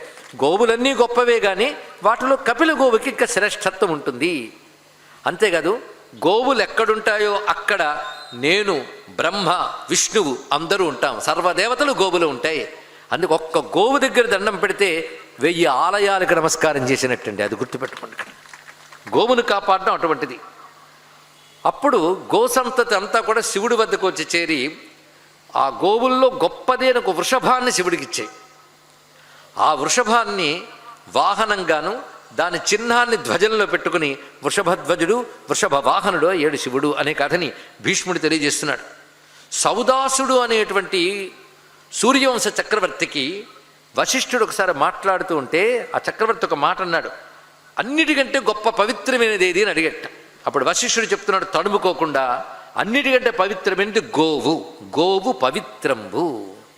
అంతేకాదు హవిర్జన్మ, హవిర్జన్మ అంటే హవిస్సులు అంటే దేవతలకు ఇచ్చేటువంటి పదార్థాలు, అది గోక్షీరం వల్లనే పవిత్రములు అవుతాయి కనుక యజ్ఞములకు తల్లి వంటిది గోవు. గోవు లేనిది యజ్ఞం లేదు, అది తెలుసుకోవాలి. అంతేకాదు భూమికి గోవుకి ఉన్నటువంటి అనుబంధం చెప్తూ ఎల్ల భూతములకు ఎల్ల ఆధారభూతము, సర్వభూతములకు ఆధారమైనది గోమాత, అతుల లక్ష్మికి మూలము, ఐశ్వర్యాలకు మూలం గోవు. అది గోవు ఉంటే ఐశ్వర్య వృద్ధి కూడా జరుగుతుంది. అంతేకాదు పాపనాశనం చేసే శక్తి గోవుకుంటుందండి. అందుకే కొన్ని దుష్టశక్తులను పోగొట్టే శక్తి కూడా గోవుకుంటుందని అద్భుతమైన మాట చెప్తున్నాడు ఇక్కడ మహానుభావుడైన భీష్ముడు. అందులో కిల్బిషంబు గోష సకృన్మూత్రంబుల కేవపడుట సకల మాంసభక్షికైన ఘోర పాపమండ్రు గోమాంస భక్షణము. మహాపాపం ఏంటంటే గోమాంస భక్షణము. గోమాంస భక్షణం మహాపాపం, అది చేస్తే గతులుండవు తెలుసుకోవాలి ఇక్కడ. అయితే ఆవు మూత్రమును కానీ ఆవు మయాన్ని, గోమయాన్ని, గోజలాన్ని ఎవడైనా యావగించుకుంటే వాడు నరకానికి పోతాడు, అది మహాపాపం, వాటిని యావగించుకోకూడదు అని స్పష్టంగా చెప్తున్నాడు. చూడండి, గోశకృన్మూత్రముల కేవపడుట కిల్బిషంబు. ఏవపడుట అంటే యావగించుకోవడం, జుగుప్సపడ్డం పాపం సుమా అని చెప్పాడు ఇక్కడ. రోజు నిద్ర లేచిన వెంటనే గోవుల్ని తలంచుకుంటే పుణ్యమండి. ఇది ఒక మహామంత్రం చెప్తాడు ఇక్కడ. గావో మమాగ్రత సంతు, నా ముందు గోవులు ఉండాలి, నా వెనక గోవులు ఉండాలి, నా చుట్టూ గోవులు ఉండాలి. గవాం మధ్యే వసామ్యహం, ఇది మంత్రం. గవాం మధ్యే వసామ్యహం అనుకుంటే చాలు, ఆవుల మధ్యలో నేను ఉంటాను, నా చుట్టూ ఆవులు ఉండాలి అనుకోవడమే ఒక మహామంత్రం నాయన అని చెప్తున్నాడు ఇక్కడ. గావో లక్ష్మ్యాహ సదామూలం, ఆవులు లక్ష్మికి మూలం అంటే ఐశ్వర్యాలకు మూలము. గోషు పాప్మా నవిద్యతే, ఒక్కొక్క మాట కొటేషన్ లాంటివాడిని గుర్తుపెట్టుకోవాల్సింది. గోషు పాప్మా నవిద్యతే, గోవులలో పాపం అనేది ఉండదు. ఏ జీవుల్లోనైనా పాపములు ఉంటాయి, పూర్వజన్మంలోకి చేసుకున్న పాపాలు. గోవుల్లో దోషం అనేది ఉండదు, అత్యంత పవిత్రమైనది గోవు. అందుకే గోవుని ముట్టుకుంటే చాలా పవిత్రులు అవుతారు. గోవు తోక తగిలినా పవిత్రులమవుతామని చెప్తున్నారు. అటువంటి పవిత్రమైనది గోవు. దేవానాం పరమం హవి, దేవతలకు కూడా అన్నం పెట్టేది గోవుట. అంటే గోక్షీరముల వల్లే కదా వాటికి ఆహారం లభిస్తున్నది అని చెప్తూ, గావహ స్వర్గస్య సోపానం, గావహ స్వర్గేపు పూజిత. స్వర్గానికి చేరుకోవాలంటే గోవులే సోపానములు. అంటే గోమయము, గోమూత్రములను ఇంత ఈసడించుకున్నా నరకానికి పోతాడని చెప్పాడంటే ఇది తెలుసుకోండి ఇక్కడ. అది పంచగవ్య ప్రాసన ఒకటి చేస్తారు, మీరు విన్నారో లేదో. నెలకొక్కసారైనా పంచగవ్య ప్రాసన చేసుకుంటే వాడి పాపాలు పోతాయి. ప్రతి నెల కూడా చేయవలసిన విధానముగా చెప్పారు. పంచగవ్యములంటే ఇందాక చెప్పుకున్నాం, వాటి మంత్రముల చేత పూతం చేసి పుచ్చుకోవడం పంచగవ్య ప్రాసన. అంతేకాదు యతోగావస్తతోవయం, ఇవన్నీ కొటేషన్స్ లాగా హిందువులు గుర్తుపెట్టుకోవాలని ఇప్పటివరకు చెప్పినవి. గావో లక్ష్మ్యాహ సదామూలం ఒక మాట. గోషు పాప్మా న విద్యతే, గోవుల్లో పాపం ఉండదు. గవాం మధ్యే వసామ్యహం, ఆవుల మధ్యలో నేను నివాసం ఉంటాను. యతోగావస్తతోవయం, ఎక్కడ ఆవులు ఉంటాయో అక్కడ నేను ఉంటాను, ఇలా అనుకోవాలంట. గోభిస్తుల్యం నపశ్యామి ధనం, గోవుతో సమానమైన ధనం లేదు. అంతేకాదు గోవు గురించి పొగిడినా, గోవు గురించి గొప్పతనం విన్నా, గో దానం చేసిన, గో దర్శనం చేసిన, గో స్పర్శనం చేసినా వాడు పవిత్రుడైపోతాడు. అంటే ఇవాళ మనం గంగా స్నానం అయింది, గో శ్రవణమైంది, గో మహిమా శ్రవణం.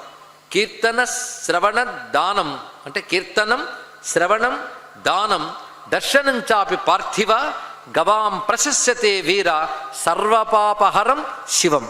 సర్వపాపాలను పోగొట్టి శుభాన్ని ఇవ్వగలిగే శక్తి గోవు గురించి విన్నా లభిస్తుంది సుమా అని వివరిస్తూ, దుస్వప్నాలు కానీ ఏవైనా వస్తే, కొన్ని పీడకలలు వస్తే, లేచిన వెంటనే గోవు గొప్పతనాన్ని ఒక్కసారి మననం చేసుకుంటే, స్మరణ చేసుకుంటే దుస్వప్న దోషం పోతుందిట. ఇది పీడకలలు వస్తే వాటి ప్రభావం లేకుండా ఉండాలంటే గోస్మరణ చేయాలి. అందుకే ప్రాతకాలం లేస్తూనే గోస్మరణ ఒక అలవాటు చేసేసుకోండి, చాలా ముఖ్యం. దీనికి ఒక మంత్రం కూడా చెప్తోంది శాస్త్రంలో. చేయగలిగే వాళ్ళు చేయవచ్చు, నేను మాత్రం చెప్పడం చెప్తాను. ఎందుకంటే ఆకాశ మండలంలో, వాయుమండలంలో ఆ మంత్రం ప్రవేశించాలి, అందుకు చెప్తున్నాం. నమో గోభ్య శ్రీమతిభ్య సౌరభేహిభ్య ఏవ చ నమో బ్రహ్మసుతాభ్యశ్చ పవిత్రాభ్యో నమో నమః. ఇది మంత్రం అండి, గోమంత్రం. పవిత్రము అని పేరు గోవుకి, అంత పవిత్రమైనది గోవు. అందుకే ప్రభాతంలో తరచుకుంటే దుస్వప్న దోషములు పోతాయి. పైగా గోమయం తగిలిన నీరు మన స్నానం చేసినట్లయితే గంగా స్నాన ఫలితం లభిస్తుంది అని చెప్తూ, ఏ వర్ణపు గోవులైనా పవిత్రములైన అయినా కానీ కపిల గోవులకు ప్రత్యేకత ఉంటుంది అని మాత్రమే చూపించారు. ఇలాంటి గోవుల యొక్క గణములను వర్ణిస్తూ, గోవు కానీ అంబారావాలు చేసిందనుకోండి, ఆ మధ్య ఎవరో వాళ్ళ ఇంటి పక్కన గోశాల ఉందని ఎప్పుడు ఆవులు అరుస్తూ ఉంటాయండి, నాకు అది చికాకు ఉందన్నట్ట, వాడిని దౌర్భాగ్యుడు అంటారు. తెలుసుకోండి, ఇక్కడ ఆవు అరుపు కానీ వస్తేనండి దేవతలు అక్కడ ఉంటారు. ఎందుకంటే మీరు సాధారణంగా ఘంటానాదం అవి వినుంటారు. కోవిల్లో కూడా గంట కొడతారు, ఇంట్లో కూడా పూజ చేస్తే గంట కొడతాం. గంట ఎందుకు కొడతామంటే ఆగమార్థంచ దేవానాం గమనార్థంత రక్షసాం కుర్యాద్ ఘంటారవంతత్ర దేవతాహ్వాన లాంఛనం అన్నారు. దుష్టశక్తులు పోవడానికి, దేవతాశక్తులు రావడానికి గంట కొడతారట. అలాగే ఆలయాల్లో మంగళవాద్యములు మ్రోగిస్తారు. మంగళవాద్యాలు ఎందుకు మోగిస్తారండి? ఆలయాల్లో కానీ పవిత్ర కార్యాలు చేసిన మంగళవాద్యాలు ఎందుకు మోగిస్తారు? మ్యూజిక్ కోసం కాదు. అలాంటి మంగళవాద్యం మోగిస్తే దుష్టశక్తులు పోయి దేవతాశక్తులు వస్తారు అక్కడ. కనుక మంగళవాద్యాలు, ఘంట, వీణ ఇలాంటి నాదముల వల్ల దుష్టశక్తులు పోతాయి. వాటికి అంత శక్తి ఉందో ఆవు అంబారావానికి అంత శక్తి ఉంది అని చెప్పారు. చూడండి ఎంత గొప్ప విషయం ఇది, గుర్తుపెట్టుకోవాల్సిన అవసరం. అందుకే ఆవు అంబారావం చేసింది అంటే కొన్ని ప్రాంతాల వరకు ఉన్న దుష్టశక్తులు పోతాయండి. భూతప్రేత పిశాచాదులు ఆ ప్రాంతాల్లో సంచరించవు. అది వీణా కాహన వేణు క్వాన ప్రతిమములు ధేను వర్ణధ్వనులు అక్షీణ సుకృతంబు నిర్మలవాణి తదా కర్ణనంబు. వాటి యొక్క ధ్వని వింటే చాలు ధన్యులమవుతాం అని చెప్పారు. అదేవిధంగా శృతులు ఔపనిషత్ సూక్తులు గోస్వరూపంబులు. వేద మంత్రములకు గోవులని పేర్లు, ఉపనిషత్ సూక్తములకు గోవులని పేర్లు. అంటే అవి ఎంత పవిత్రమో ఇవి అంత పవిత్రం. వేదమంత్రములు వింటే ఎంత పవిత్రులమవుతామో గోవుల వల్ల అంత పవిత్రమవుతాము సుమా అని గోమహిమ వివరించి చెప్తూ, ఈ గోమహిమ గురించి చెప్పిన అధ్యాయం వింటే చాలు ధన్యులవుతారు అంటూ ఒక రమ్యమైన మాట చెప్తున్నాడు. గోవుల్లో దేవతలందరూ ఉంటారు, తెలుసు కదా, చాలామంది వినుంటారు. బొమ్మలు కూడా ఉంటుంటాయి.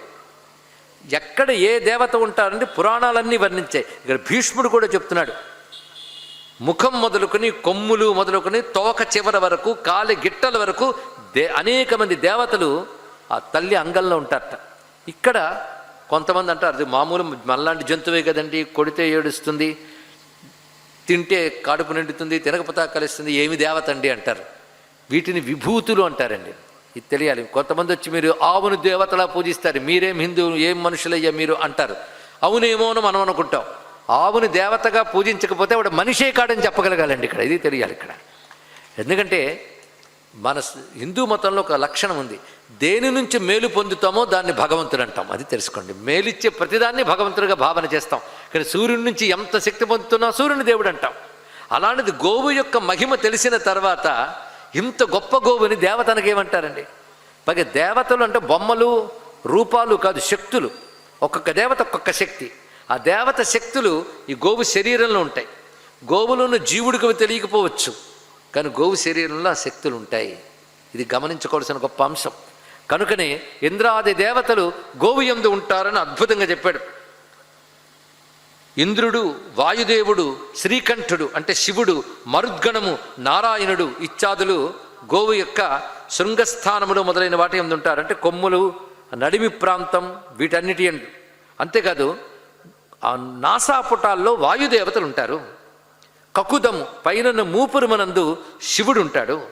పాదాల వద్ద మరుద్గణములుంటాయి. కుక్షిలో అగ్నిదేవుడు ఉంటాడు, అంటే కడుపులో అగ్నిదేవుడు ఉంటాడు. ఆవు యొక్క పొదుగులో సరస్వతీదేవి ఉంటుంది. పంచితమున గోపంచితం, గోపంచితం అంటే ఆవు పేడ. ఆవు పేడలో లక్ష్మీదేవి, కీర్తి అని 2 దేవతలు ఉంటారట. ఆవు యొక్క నెత్తురులో చంద్రుడు ఉంటాడు. హృదయంలో భగుడు అనే దేవత ఉంటాడు. పాల భాగంలో బ్రహ్మదేవుడు ఉంటాడు. వెంట్రుకల్లో తపశ్శక్తులు దాగి ఉంటాయి ఆవు వెంట్రుకల్లో. తోకలో ధర్ముడు ఉంటాడు. అక్షులలో అంటే కన్నుల్లో సూర్యుడు ఉంటాడు. పైన కనబడుతున్న చర్మములో సిద్ధి దేవత ఉంటుంది. ఇలా ఆవు అడుగడుగున దేవతా స్వరూపంగా ఉంటుంది. అందుకే ఆవుకి అగ్నియ అని పేరు. అగ్నియ అంటే కొట్టకూడని జంతువు. ఎట్టి పరిస్థితుల్లో ఆవుని కొట్టకూడదు అన్నారు. ఎలాగంటే తిక్కన గారు మంచి తెలుగులో అనువాదం చేశారు. కాల, కేల, కోల ఈ 3 కొట్టరాదనంటే. కాల అంటే కాలితో, కేల అంటే చేతితో, కోల అంటే కర్రతో ఆవుని దండించరాదు. అది అదిరించేటప్పుడు తీవ్రంగా కొట్టినట్టు కాకుండా దానికి స్పర్శ తగిలేటట్టు అదిరించడం వరకు సరిపోతుంది, కానీ దండించరాదు అని చెప్పాడు. ఇది చాలా ముఖ్యమైనది. ఈ విధంగా గోవుని సేవ చేసుకోవాలి. యజ్ఞాంగం కథితా గావో యజ్ఞయేవ. యజ్ఞాంగము గోవు, యజ్ఞముకు అత్యంత ప్రధానం కనుక అది యజ్ఞస్వరూపం అని చెప్పబడుతుంది. అందుకే వేదంలో గోషు యజ్ఞాహ ప్రతిష్ఠితాహ అన్నమాట ఉన్నది. గోవు యందు యజ్ఞములన్నీ ప్రతిష్ఠితంలో ఉన్నాయి సుమా అని చెప్తూ అమృత, పవిత్ర ఇత్యాది పేర్లు గోవులన్నిటికీ వర్తిస్తాయి. ఆ అమృత స్వరూపాలు, పవిత్ర స్వరూపాలని ఇటు గోవు మహిమ, గంగ మహిమ, తీర్థయాత్ర మహిమ ఇన్ని చెప్తూ వాటిని సేవించుకుంటే మానవులు ధన్యులవుతారు. కానీ గోవుని సేవించుకోవడం అనేక యజ్ఞములు చేసిన ఫలితం ఇస్తుంది. అంతేకాదు గోవుకి మేత పెట్టి గంగడోలు నిమిరితే అగ్నిహోత్ర కర్మ చేసినంత ఫలితం ఉంటుంది. ఎందుకంటే ఈ రోజుల్లో అగ్నిహోత్ర కర్మలు విప్రులు కూడా చేయలేని పరిస్థితులు వచ్చేసాయి. 3 తరాలు అగ్నిహోత్రం మానేస్తే 4 తరానికి అగ్నిహోత్ర అర్హత ఉండదట. ఇది తెలుసుకున్న ఒక విప్రుడు ఒక వేద పండితుడి దగ్గరికి వెళ్ళి, అగ్నిహోత్రం చెయ్యాలనుందే, ఇప్పుడు చెయ్యడానికి నాకు అవకాశం లేదు, 3 తరాలు మానేసే, నేనేం చెయ్యాలి అంటే ఆ పండితుడు చెప్పిన మాట ఏంటంటే, ఆవు తినే ఆహారం పెట్టి దాని గంగడోలు నిమరవయ్యా, యజ్ఞం చేసిన ఫలితం వస్తుంది చెప్పాడు. ఇంకేం కావాలండి? అది చేస్తే అగ్నిహోత్రం చేసినంత ఫలితం లభిస్తుంది. అందుకే ఆవుని సేవించుకుంటే అనేక పాపములు తొలగి దుఃఖానికి కారణమైన పాపాలు పోతాయట. కొందరికి ఏ సమస్యలు ఎప్పటికి తీరలేదు అనుకోండి, ఆవుని సేవించుకుని ప్రదక్షిణ చేస్తే సమస్యలు తీరుతాయి. అంతేకాదు గోవు ఉన్న చోట కూర్చుని ఒక జపం చేస్తే కొన్ని వేల రెట్లు ఫలిస్తుంది ఆ మంత్రం. ఇది తెలుసుకోవాలి. అంత పవిత్రమైనది గోవు సన్నిధి, అంత గొప్ప సుమా అని చెప్తూ ఇంకా మరికొన్ని పుణ్యమైన కార్యములు చెప్తున్నాడు. గోవుని సేవించుట, తీర్థయాత్రలు చేయుట, గంగను సేవించుట. ఇంతవరకు అవి తెలుసుకున్నాం. మరొకటి, లోకానికి పనికొచ్చే పని చేస్తే ఆ జీవుడు శుద్ధుడై ఇహంలోనూ సుఖాన్ని పొందుతాడు, పరమాత్మ అనుగ్రహాన్ని పొందుతాడు. అలా మానవులకు ఉపయోగమైనటువంటి తటాకములు నిర్మించిన, అంటే చెరువులు నిర్మించుట. మనకి పూర్వపు రాజులు ఈ ధర్మకార్యాలను చేశారండి. అదే మన ఊర్లో కూడా అనేక చోట్ల చెరువులు ఒకప్పుడు చక్కగా ఉండేవి, ఇప్పుడు అలా లేకపోయినా ఉన్నాయి పేరుకి. ఒక చెరువు నిర్మిస్తే ఎంత పుణ్యమో చెప్పాడు. ఆ చెరువు దగ్గరికి వచ్చి ఒక ఆవు కానీ నీరు తాగినా, అక్కడికి వచ్చి ఎవరైనా దేవకర్మ పితృకర్మ చేసుకున్నా ఆ చెరువు నిర్మించినటువంటి వాడికి పుణ్యలోకాలు వస్తాయి. అనేక యజ్ఞములు చేసిన ఫలితం లభిస్తుంది. అలాగే చెట్లు నాటుట, అంటే ఎన్ని లోకానికి పనికొచ్చే పనులు చెప్తున్నారు చూడండి. చెట్లు నాటినట్లయితే అలా నాటినవాడు సద్గతులను పొందుతాడు, వాడి యొక్క పూర్వీకులు కూడా ఉత్తమ లోకాలకు చేరుకుంటారు. అందుకే చెట్లు నాటడం, నాటిన చెట్లు ఇతరులకు నీడనిస్తాయి, అంతే కదా, 10 మందికి నీడనిస్తాయి చెట్లు. ఆ పుణ్యం సామాన్యమైంది కాదు. అలాగే నాటిన చెట్లకు పువ్వులు వచ్చినట్లయినా పళ్ళు వచ్చినట్లయినా పితృదేవతలు మరింత సద్గతిని పొందుతారు సుమా. అందుకే వృక్షారోపణము అంత ముఖ్యమైనది అని చెప్తున్నాడు. మనం ముందు ఒక మాట చెప్పుకున్నాం, భీష్ముడు మన హిందూ ధర్మ సర్వస్వం చెప్పాడని. కనుక అన్ని విషయాలు చెప్తున్నాడండి, వాటిని మనం సారంగా తెచ్చుకుంటున్నాం. మరొకటి, దేవతలను ఆరాధించడం అనేది ప్రతివాడి ఇంట దేవుని కంటూ ఒక స్థానం ఉండాలి. పొద్దున్న లేచేటప్పుడు నమస్కరించుకొని స్నానం చేసి ఒక ధూపం దీపం పెట్టుకుని ఒక గంధము పుష్పములు దేవుడికి సమర్పిస్తే, ఆలయానికి వెళ్ళి సమర్పించిన దానికి విశేషమేనండి. ఎంత విశేషమో! దేవతారాధన చేయనప్పుడు బ్రతుకు ఎందుకండి? ఎందుకంటే వారి వల్ల లభించే ఈ శక్తి, ఇంద్రియ శక్తులన్నీ వారి వల్ల లభించే ప్రకృతి శక్తులు. అందుకే దేవతలను ఆరాధించుకోవాలని చెప్తున్నాడు. చెప్తూ ఈ విషయాన్ని శుక్రాచార్యుల వారు బలి చక్రవర్తికి చెప్పారయ్యా. అలాగే మను చక్రవర్తికి సుపర్ణుడు అనే ఋషి చెప్పాడు. ఇది పరమముగా చెప్పినది. అలాగే నారదుల వారు కూడా బోధించారు. వాళ్ళు చెప్పిన విషయాలని కలిపి నీకు చెప్తూ ఉన్నాను. దేవతలకి పువ్వులు సమర్పించడం చాలా ముఖ్యము అన్నాడు. ఇక్కడ పుష్ప పూజకున్న గొప్పతనం చెప్తున్నాడు. ఇక్కడ పుష్పాలకి సుమనస్సులు అని పేరు, అంటే మంచి మనస్సు ఉన్నవిని. దేవతలకే ఆ పేరుంది. మంచి మనస్సు ఉన్నవాళ్ళు దేవతలు. మంచి భావాలు ఉంటాయట పుష్పాల్లో. అది వికసించిన పుష్పములు భగవంతుడికి సమర్పిస్తే మనస్సుకు సంబంధించిన దోషాలు పోతాయి, మంచి మనోభావాలు లభిస్తాయి. అంతేకాదు, కొంతకాలం క్రితం ఫ్రెంచ్ నుంచి వచ్చిన విదేశస్తురాలు భారతదేశంలో ఒక సిద్ధపురుషుడికి శిష్యురాలైంది. ఆమె 300 పైచిలుకు పువ్వుల గురించి ఒక పుస్తకం రాసిందండి ఇంగ్లీష్లో. ఒక్కొక్క పుష్పంలో ఏ భావం ఉంటుందో రాసింది ఆమె రీసెర్చ్ చేసి. అంటే ఒక్కొక్క పుష్పానికి ఒక్కొక్క భావం ఉంటుంది. అందుకే మన వాళ్ళు పూజ చేసేటప్పుడు కమలాలతో పూజ చేస్తే ఒక ఫలితం చెప్తారు, తులసి దళాలతో పూజకు ఒక ఫలితం చెప్పారు, మారేడు దళాలకు ఒక ఫలితం చెప్పారు, మల్లెలతో పూజ చేస్తే ఒక ఫలితం చెప్పారు, కలువలతో పూజకు ఫలితం చెప్పారు. ఊరికనే చెప్పలేదు, ఒక్కొక్క పుష్పంలో ఒక్కొక్క భావం ఉంటుంది. కనుక వాటికి అంత మహిమ ఉంటుంది. ఆ పాశ్చాత్యురాలు ఆ పుస్తకం రాస్తే ఓహో అని తెలుసుకున్నారు. అంతకుముందు ఋషులే చెప్తున్నారు. చూడండి, ఇక్కడ పుష్ప పూజ భగవంతుడికి అత్యంత ప్రీతిపాత్రం. అది సద్భావాలను ఇస్తున్నది. అందులో మళ్ళీ పద్మములు, జాజులు, తులసీ దళాలు ఇత్యాదులు, అలాగే బిల్వదళములు, ఇవి ప్రీతికరములు. పైగా ఘాటు వాసనలు వచ్చే పువ్వులు భూతములకు, యక్షులకు, రాక్షసులకు ప్రీతి. సౌమ్యంగా ఉండే వాసనతో ఉండే పుష్పాలు భగవంతుడికి ప్రీతి. కనుక వాసన, రంగు, వికసనం, మెత్తదనం, ఇవి పుష్పాలకు ఉండవలసిన లక్షణములు. అంతేకాదు, పువ్వులు మనం పూజ కోసమని పెంచుకొని వాటి నుంచి తీసుకోవడం శ్రేష్టం. కొనుక్కుని కూడా చేస్తాం. కానీ ఆలయాల నుంచి, శ్మశానాల నుంచి పువ్వులు తీసుకొచ్చి ఇంట్లో వాడరాదు. ఎందుకంటే ఆలయంలో ఉన్నవి ఆలయానికే పరిమితమక్కే. అదేవిధంగా శ్మశానాల్లో ఉన్నటువంటి కుసుమాలు తీసుకొచ్చి పెళ్ళిళ్ళు మొదలైన శుభకార్యాలకి వాడరాదు అని చెప్తున్నాడు ఇక్కడ. అంటే వాటికి ఆ ప్రాంతానికి కూడా కొన్ని లక్షణాలు ఉంటాయి. ఈ విధంగా పుష్ప లక్షణం చెప్పి ధూప దీపాల గురించి వేస్తున్నాడు. గుగ్గిలము, అగరు మొదలైనటువంటి ధూపములు, సౌమ్య ధూపాలు వేయాలి. అంతేగాని ఘాటు ధూపాలు మాత్రం దేవతలకు పనికిరావు.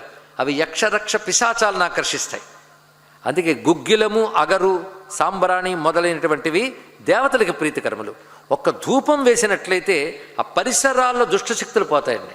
అందుకే ఏ ఇంట ధూపం దీపం ఉంటుందో ఆ ఇంట దుష్టశక్తులు ఉండవు. తెలుసుకోండి, ఇక్కడ అది అలవాటు ఉండాలి. నాకు పూజలన్నీ బోరండి అన్నారు ఒకరు. అంటే వాడు బాగుపడే యోగం లేదండి అని అర్థం ఇక్కడ. ఎందుకంటే ఇంట్లో అవి జరిగితే అది ఇచ్చే పాజిటివ్ ఎనర్జీ చాలా గొప్పదండి. ఆ మధ్య ఒక సైంటిస్ట్ ఒక మిషన్ కనిపెట్టి పాజిటివ్ ఎనర్జీస్ మెజర్ చేస్తున్నాడు. హిందువుల ఇళ్లల్లో దేవుడి దగ్గర ఒక దీపం వెలిగిస్తే ఆ పటం నుంచి వచ్చే పాజిటివ్ ఎనర్జీ ఎన్నో మీటర్లు వ్యాపించుందిటండి. అది మిషన్ ఇప్పుడు చెప్తోంది. అది ఇంట్లో తప్పకుండా దేవస్థానం ఒకటి ఉండాలండి. దేవత కంటే ఒక చోటు, అక్కడ ఉండవలసిన విధానాలు ఇవి. అందుకే గుగ్గిలము లెస్స, అగరు, ఇవి ధూపములు కానీ సమర్పించినట్లయితే ధూపాత్ ఐశ్వర్యం, ఏది ఇస్తే వస్తుందో చెప్పినాడు. ధూపం ఇస్తే ఐశ్వర్యములు కలుగుతాయి. దాని తర్వాత పుష్టి, ఆయువు, ఇవి కూడా కలుగుతాయి ధూపములు ఇచ్చితే. అంటే భగవంతుడికి ఒక్క ఉపచారం చేయడం వల్ల వచ్చే ఫలితం చూడండి. ఇన్ని రకాల మార్గాలు మన సనాతన ధర్మంలో కనబడతాయి. ఇవేవీ తెలియక పూజ రక్కర్లేదు, ధ్యానం చేస్తే చాలు, ఊపిరి బిగబడితే చాలు, కొత్త కొత్త వస్తాయి. అంటే మనల్ని బాగుపడకుండా ఉండడం కోసం కొత్త కొత్త నినాదాలు చేస్తూ ఉంటారు ఇక్కడ. అందుకే మనం చేయగలిగిన చెయ్యాలి. ఆలయాలకి ఇవి సమర్పణ చేసి దేవతలకు ఇచ్చి మనం అక్కడ నిలబడ్డా వాటి ఫలితాన్ని మనం పొందవచ్చండి. అది ధూపం వల్ల పరమ పుష్టియు ఆయువు బడయు.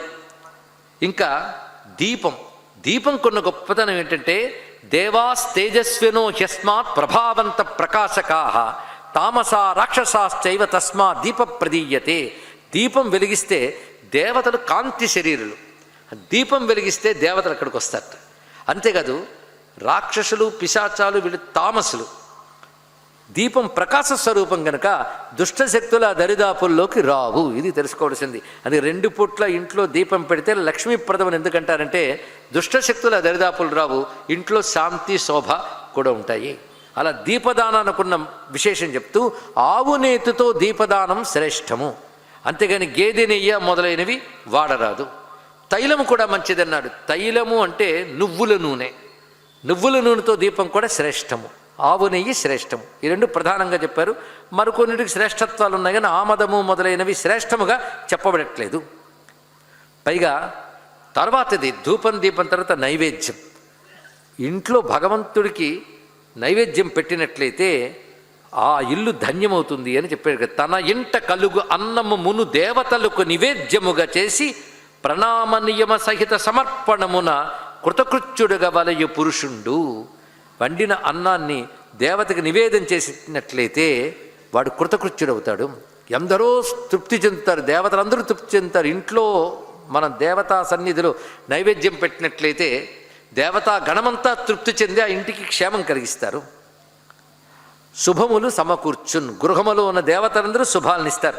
దేవతలకి ఇచ్చేటువంటి పదార్థముల్లో నువ్వులతో చేసినటువంటి పదార్థములు, పెరుగు, పాలు మొదలైనవి శ్రేష్టములు అని చెప్తున్నారు. అందుకే సాత్వికమైనవి దేవతలకి సమర్పణ చేయాలి. ఈ విధంగా పువ్వులు, ధూపములు, దీపములు, ఆఖరికి నైవేద్యములు, ఉపచారాలు, వీటి గురించి కూడా భీష్ముడు చెప్పాడండి. ఒకవైపు రాజధర్మాలతో మొదలుపెట్టి ఎన్నెన్ని తీసుకువచ్చాడు క్రమంగా. ఆఖరికి మోక్ష ధర్మం, యోగము అన్నీ చెప్పాడు. దీన్ని బట్టి హిందువులు యోగం ముఖ్యమా, పూజ ముఖ్యమా, జపం ముఖ్యమా, సదాచారం ముఖ్యమా, వేదాంత చింతన ముఖ్యమా అంటే అన్నీ కలిపితేనే ధర్మం అవుతుంది. అన్నీ కలిసి ఉండాలి. ఒకదాని కూడా సహకరిస్తాయండి. ఇక్కడ ఒకదాని వల్ల కూడా బలపడుతుంది. అందుకే మోక్షాన్ని ధ్యానాన్ని చెప్పినటువంటి భీష్ముడే పూజలు పునస్కారాల గురించి కూడా చెప్పాడు. ఎన్ని నిమిషాలు భగవంతుడి దగ్గర దీపం వెలుగుతుందో అన్ని దేవతా సంవత్సరాలు ఉత్తమ లోకాల్లో ఉంటారు అని చెప్పాడు. అన్ని దేవతా సంవత్సరాలు, దేవతల లెక్క ప్రకారం సంవత్సరాలు. ఇక్కడ నువ్వు ఎన్ని నిమిషాలు వెలిగించావో అన్ని దేవతా సంవత్సరాలు ఉత్తమ లోకాల్లో ఉంటావు.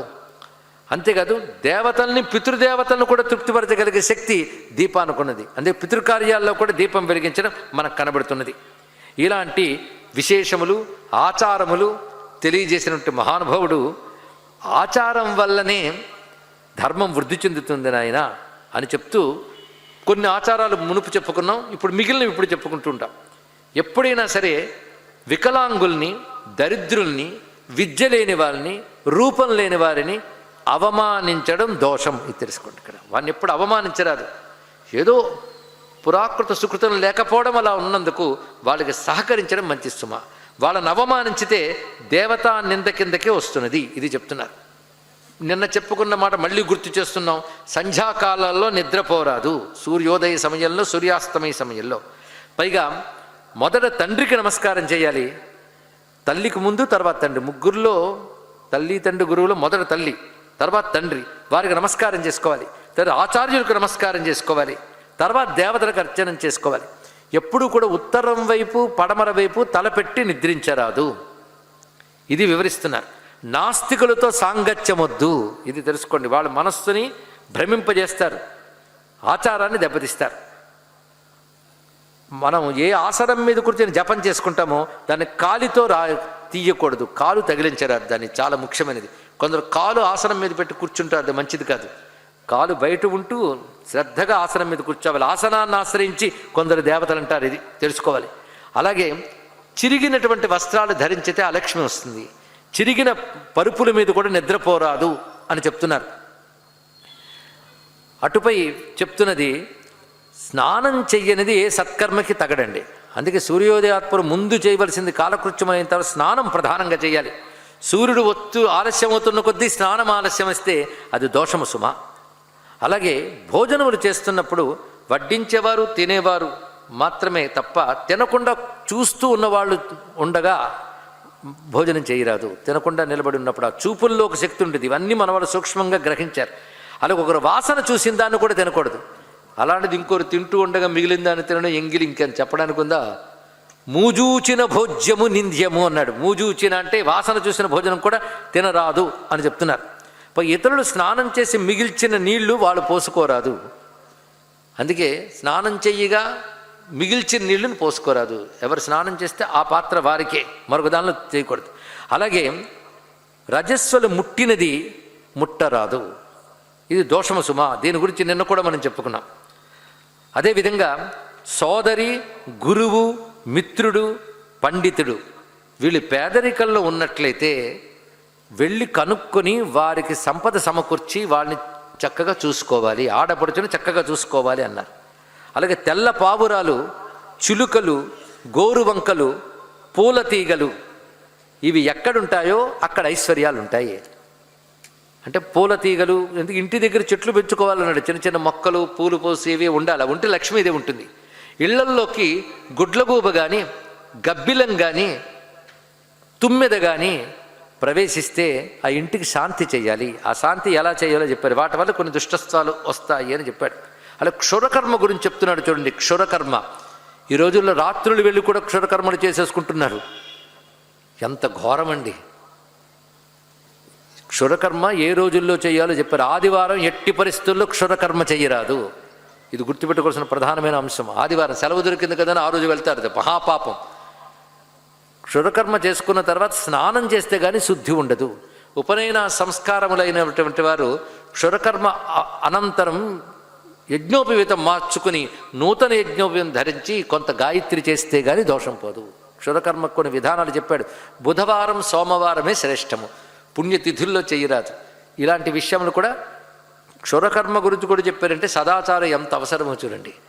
ఇలాంటి విషయాలు కూడా బోధిస్తున్నాడు ఇక్కడ. ఇలా చెప్పినటువంటి మహానుభావుడు ఈ ఆచార అధ్యాయం ఇంతవరకు చెప్పానయ్యా, దీనిని విన్నా చాలా ధన్యులవుతారు అని చెప్పాడు. కనుక ఆచారం పాటించాలి.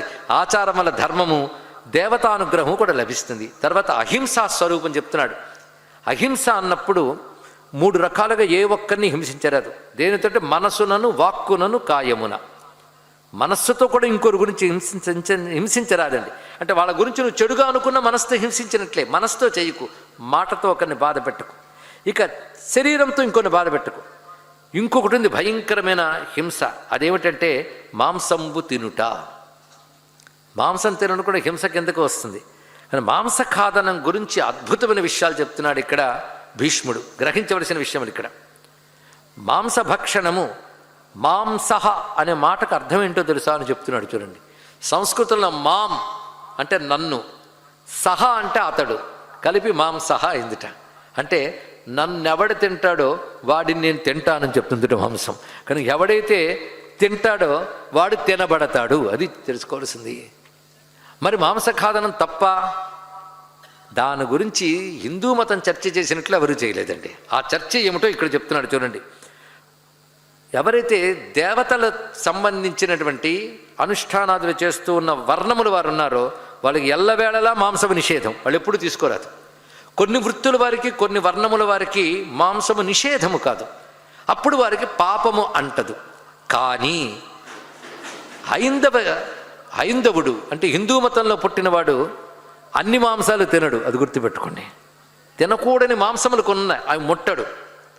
అవి పేర్లు చెప్పుకున్న పాపం ఏవి తినకూడదు అనేది ఎందుకు చెప్పడం వాటి గురించి? సాధారణ హిందువుకి తెలుసు కొన్ని తినకూడదు, అవి తినడు వాడు ఎప్పుడు కూడా. ఏవి తినవచ్చు అని ఉన్నాయి అవి తినవచ్చు. అయితే అవి తింటూ ఉండడం, మాంసం రుచి మరిగితే మాత్రం విడిచిపెట్టడం కష్టం నాయనా అని చెప్తున్నాడు భీష్ముడు.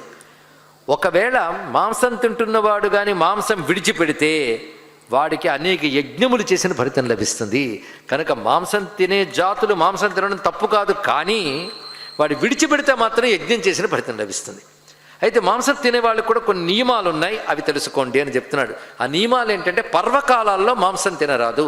పర్వకాలములు అంటే పూర్ణిమ, అమావాస్య, అదేవిధంగా ఏకాదశి, ద్వాదశులు, విశేషించి ఆదివారం మాంసం తినరాదు. ఇది తెలుసుకోవాలి. ఇది తెలియక చాలామంది సెలవు రోజు కదా అని వాళ్ళు అమ్ముతారు, వీళ్ళు తింటారు. ఆదివారం అత్యంత పవిత్రంగా ఉండాలండి. ఆదివారం మాకు పవిత్రతను ఎవడో చెప్పడం కాదు, యుగ యుగాల నుంచి హిందువులకు పవిత్ర దినం ఆదివారం. తెలుసుకోండి. ఇక్కడ ఆదివారం సూర్యుడు ప్రధానం. ఆ రోజు కొన్ని దోషాలు అస్సలు చేయరాదు. స్త్రీ తైల మధుమాంసాన్ని రవివారే విసర్జయేత్ అన్నాడు ఇక్కడ. ఆ రోజు బ్రహ్మచర్యం పాటించారు గృహస్థ అయినటువంటి వాడు. పైగా తైలం నూనె తలకి రాసుకోరాదు ఆ రోజున. అలాగే మాంసఖాదనం చెయ్యరాదు. ఇది మాంసం తినవచ్చు అన్న వాళ్ళకి చెప్పిన నియమాలు. ఆ రోజులు మాత్రం తినరాదు వాళ్ళు.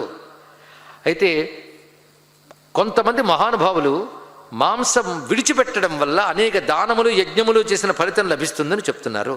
కనుక మాంసం విడిచిపెడితే కొంతకాలం వాడినా విడిచిపెట్టేసిన వాడు గొప్ప ఫలితాన్ని పొందుతాడు సుమా. అంటే తినవచ్చన్న జాతి వాళ్ళు కూడా విడిచిపెట్టినా మంచిదే వారికి.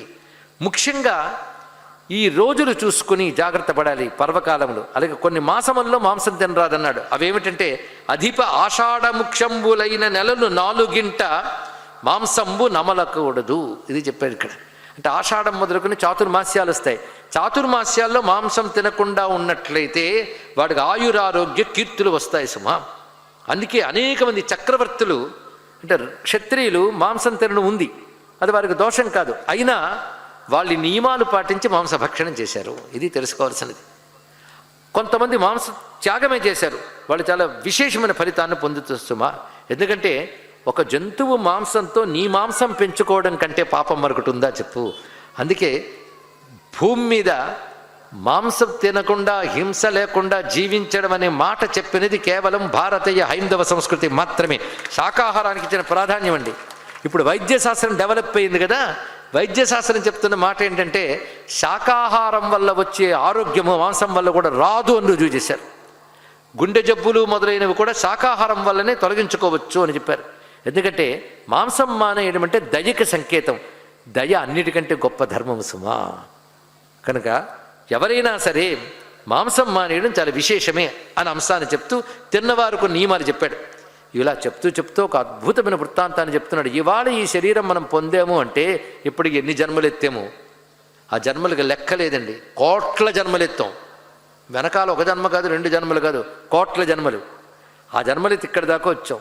కనుక ఎప్పటికప్పుడు ఆ జన్మలవి గుర్తుండవు. ఏది గుర్తుంటే మన అనుమానం భయపడతామండి.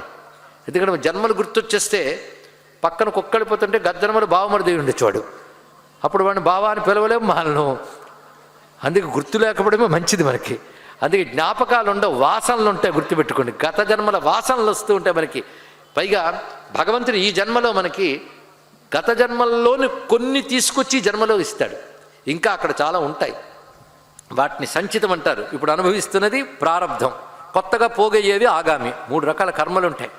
అదే మఠం వేసి కూర్చుంటే అర్థమవుతుంది హిందూ మతం. మామూలు కాలక్షేపం అనుకున్నారు హిందూ మతము. విశ్వసించుడి పరలోకమునకు పోవుదురు అని చెప్పాం, విజ్ఞానం చెప్తాం. బాగుపడ్డానికి కావలసిన జ్ఞానం ఉంది, నేర్చుకోండి. ఇక్కడ ఎన్ని రకాలు వస్తాయో. ఒకప్పుడు భీష్ముడు చెప్తున్న కథ నాకు ఈ వ్యాసుల వారు చెప్తున్నాను విను. ఆయన వ్యాసుల వారు వెళ్ళిపోతున్నారు వీధిలోంచి. ఒక పురుగు వస్తుంది అక్కడ. ఆ పురుగు భయపడి పరిగెడుతుంది. చూశాడు, పురుగు కూడా భయం ఉంటుంది. చూసారా, మనకే కాదు పురుగుకి, మనకేమున్నాయో పురుగుకు కూడా ఉన్నాయి. అవి మన దేనిలో గొప్ప ఆలోచించండి. దానికి ఆహారం కావాలి, దానికే నిద్ర ఉంది, దానికి భయం ఉంది, సంతానోత్పత్తి దానికి ఉంది. ఏంటి గొప్పట? ఆ పురుగు దగ్గరికి వెళ్ళాడు ఆయన. నువ్వెందుకు భయపడుతున్నావు అని అడిగాడు.